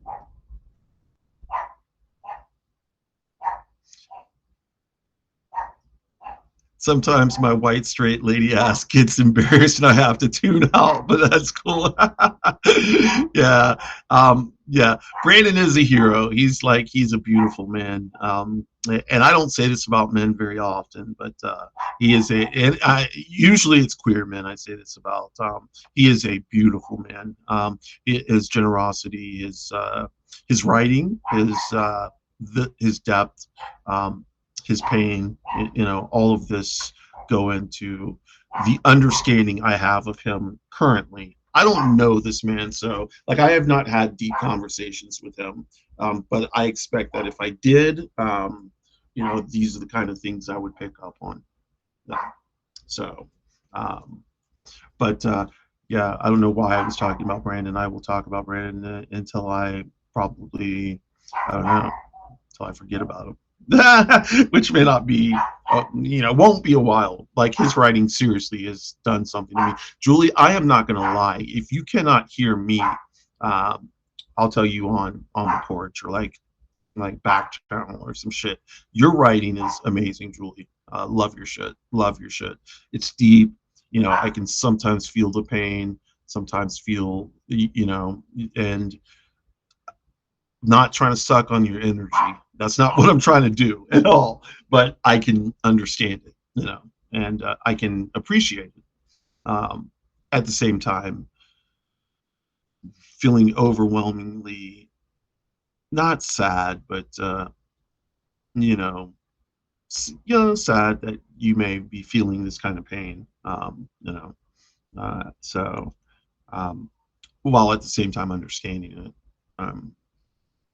Maybe not understanding your pain exactly, but being able to relate to it because, we've all had some type of pain, some relatable and some not, some more and some not. That's what forms us and informs us. At least that's what I think. Pain, suffering. People hate to hear that. That's so crazy. Pain and suffering, it makes you what you are. But a part of that is true.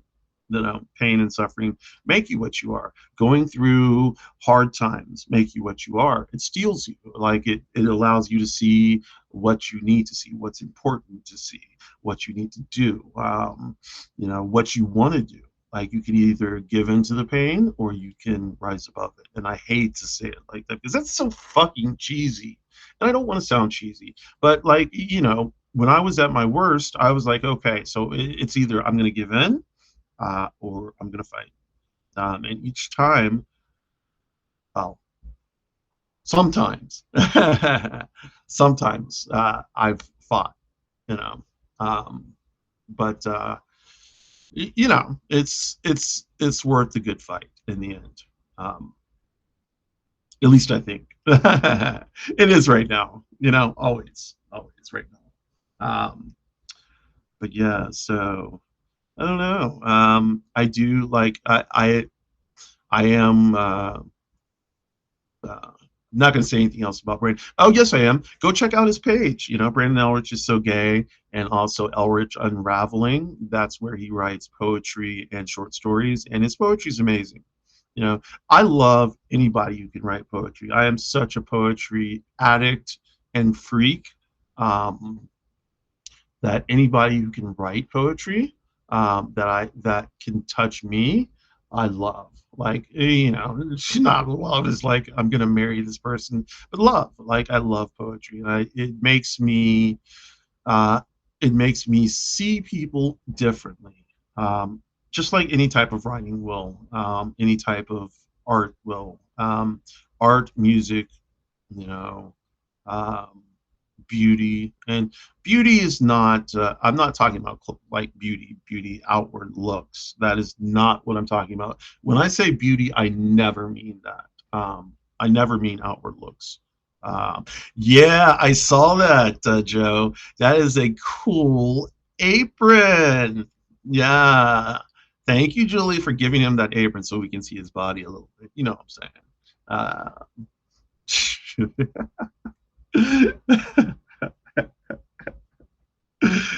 I'm pretty sure Brandon is gone. So if you're still in here, Brandon, I'm sorry. um, but yeah, that is a nice apron. Um, uh, so, but yeah, plugging his pages. I'm plugging my pages too. I'm onyxrose9.substack.com. I don't write anymore on Substack, but I do use the notes liberally. And some people would say liberally, some people would say obsessively, some people would say like manically. And I will accept all three of those. Um, but and I do use the live function, um, which yeah, I don't have a problem with. And I actually don't have a problem with writing on Substack, but I can't right now. Or probably for the for the time seeing, for the time being. Yeah. Which is fine because I love my site. It's onyxrose.net. And I would love it if y'all come on over and read some of my stuff because there's stuff that I will not read online because I can't. I'll start crying and I won't be able to get through it. There's some stuff I write that is pretty personal. Um, and if you want to read that, y'all are more than welcome to. It is on the site. Um, it's onyxrose.net. It's nice and purple because I'm a purple guy. Girl. Did I call myself a guy? Well, Vady. Let's do that. Vady, which is what I usually use. Or I can use Mix, MX, Mix Linux Burton. Hi, Jason, you're back. I thought you were gone. Um, Welcome back. Yeah. So, you know, yeah. Oh, yeah, yeah. My site. I still am working on getting super content out. I wrote like every day for the month of February. Um, March, I kind of slacked off a bit. I slapped off a bit. Slacked off a bit because I had a little bit of writer's block. Um, but I'm back at it. The poetry is kind of flowing out right now. It's liquid, and it's easy. I wrote a poem today with a structure that I did not expect to write, and it just came out. And like once I was like, no joke, like three-fourths of the way through, I saw the structure. And I was like, okay, let me structure this bitch. Because I usually don't write in structure, but I'm trying to now, just a little bit, just trying to throw a little sauce on the structure. And it seems to be, it was nice. I caught it today. It's like catching fireflies. When you catch a firefly, it's spectacular. Like when you catch lightning, when you ride lightning, when anything happens, like boom, and then it. Like you just know it, and that's what happened today. And I was like, yeah, yeah, yeah. Those are the times when I think, okay, maybe I am a poet. And then I'm like, yeah, I could do this. I could do this. And then there's some things I write, and I'm like, suspect. Suspect. Yeah, like really suspect. So, but yeah, I do enjoy writing bloody awful poetry. I love poetry of all kind. I do. I like First Fig, or is it Last Fig by Edna St. Vincent Millay. Let me see if I can pull that up because I think it is out. I think it's public domain now. So I'm pretty sure it is. Let's see. It's really short, so I'm going to read it. Like it's tiny short. Tiny, tiny. Um, let's see. Last Fig. It's tiny, but it's one of my favorite poems.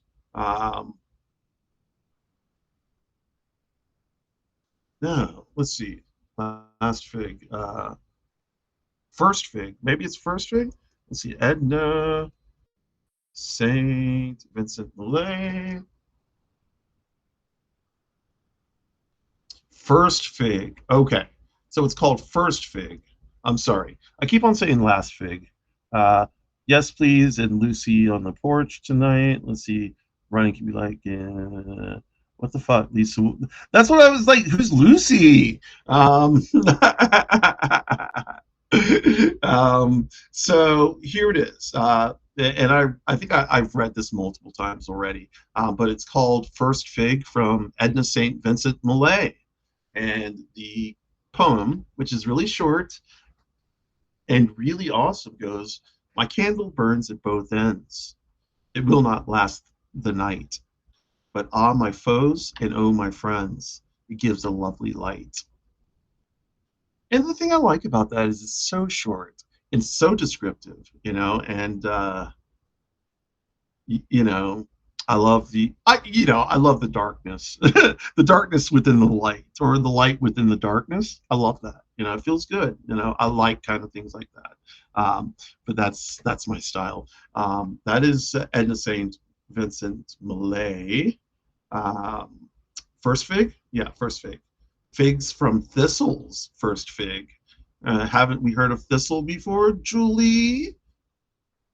Thistle, and everybody else in here. Some people here may have heard of thistleandmoss.com, thistleandfern.org. That is Wendy's site and Sarah's site. And then What's It To You? Julie, plug your site down in there too. Everybody plug their sites, I'm gonna drop mine in here. Everybody, y'all want to drop your site so everybody else can follow everybody else. Let's have a follow party. Let's see, OnyxRose.net. Let's try and do this right. https://OnyxRose.net. That's me. I can't tell if that's right. That's kind of funny. I'm blind. Um, http://OnyxRose.net. That is me. My home base for writing. Won't send my chat. Okay. Driving. Okay. You don't know the URL? Okay, Joe. I'll have to find it. It's at one point. Uh, um, yeah, yar, yar, yar. Yeah, I just, I do all my writing on my page.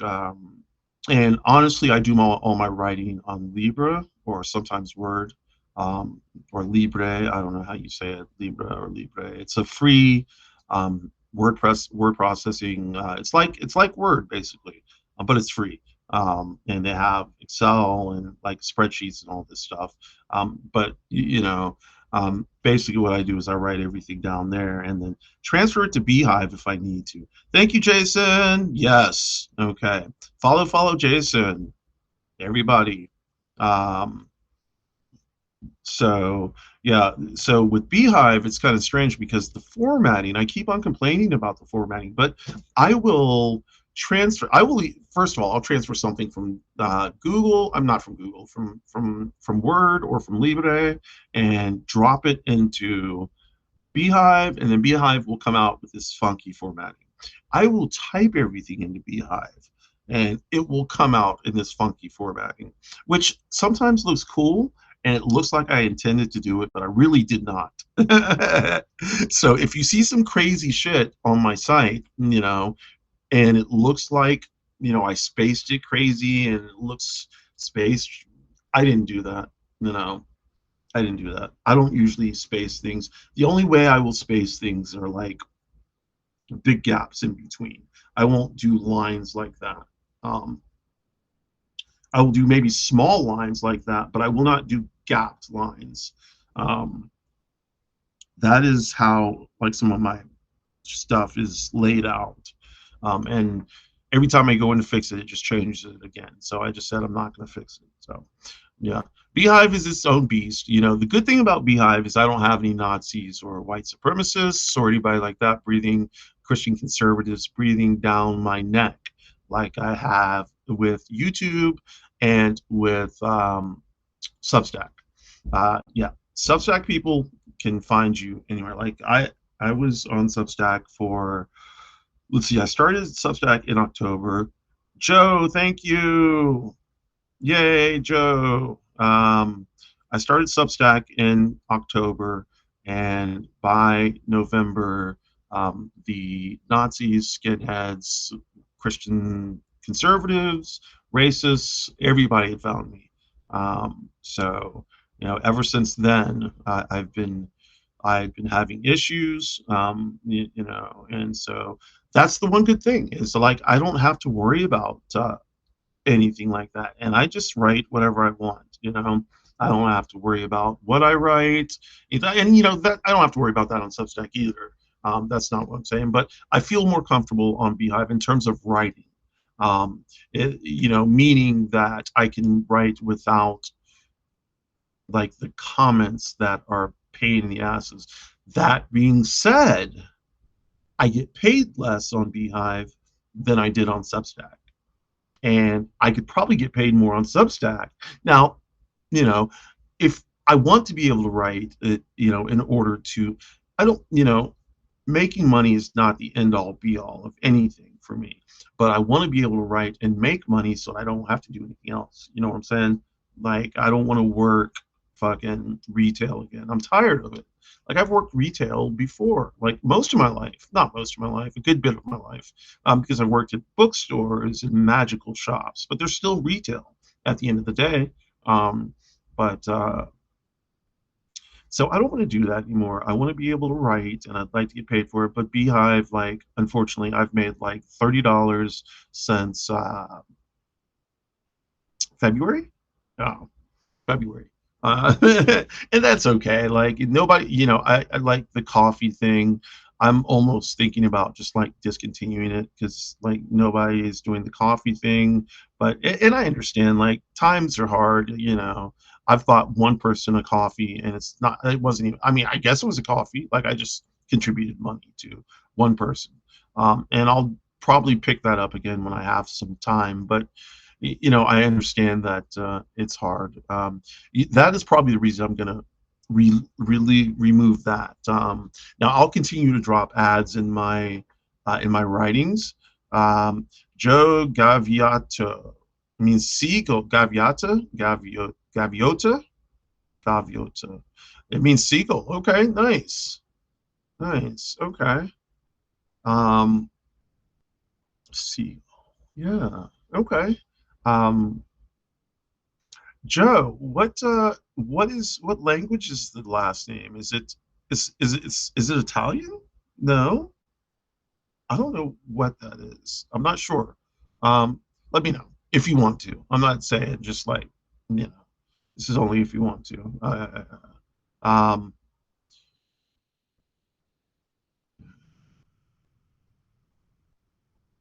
Spanish gaviota. Okay, gaviota, Spanish. Okay, okay. Yeah, yeah, yeah. Um, Spanish. Italian. Yeah. Okay, that would make sense. So, yeah. Okay.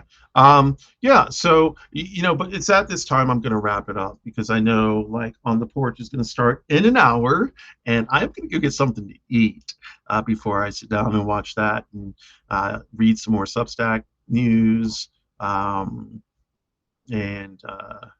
I don't know, listen to some music, of course, do some more writing, which I'm looking forward to. I usually start my writing late at night, but this day I was inspired. Today I was inspired. Like, it was like this crazy inspiration.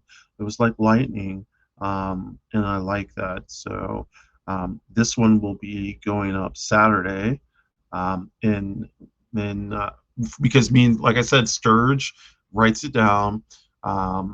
And I are to challenge each other to do a poem every Saturday and release it in the notes. I don't release my poems in the notes, but I do release the link to them in the notes. Um, so you can go to my site and read them. Um, so I've already got it. I think Sturge missed the first Saturday. We are already in the first Saturday, so this is the second Saturday. I have this ready for the second Saturday. I'm going to try and write something tonight or tomorrow morning for tomorrow. um, uh,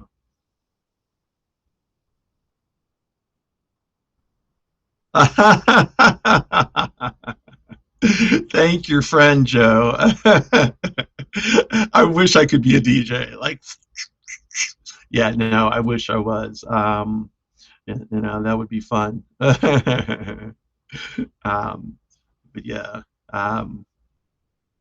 let's see. Bluetooth disconnected. Bluetooth connected. Okay. What that means is that something is losing power. Um, Maybe my headphones or my podcasting machine. No, my podcasting machine is full up on power. Um, okay. Well, y'all, it has been real. We are now at 3 hours, 15 minutes, 30 seconds. So this is where I say goodbye. I appreciate you coming in, all you 17 people. Um, you know, next time y'all come in, we'll talk more about Brandon and embarrass him to hell. Um, Look, I really do like Brandon. I like pissing him off and sometimes playing with him. All right, y'all. Thank you so much. Listen, no trash, no transphobia, no racism, no ableism, no sexism, no homophobia, no Islamophobia, no xenophobia, no fucking borders. Fuck Trump and fuck ICE. All right, y'all, be good. Have a good night.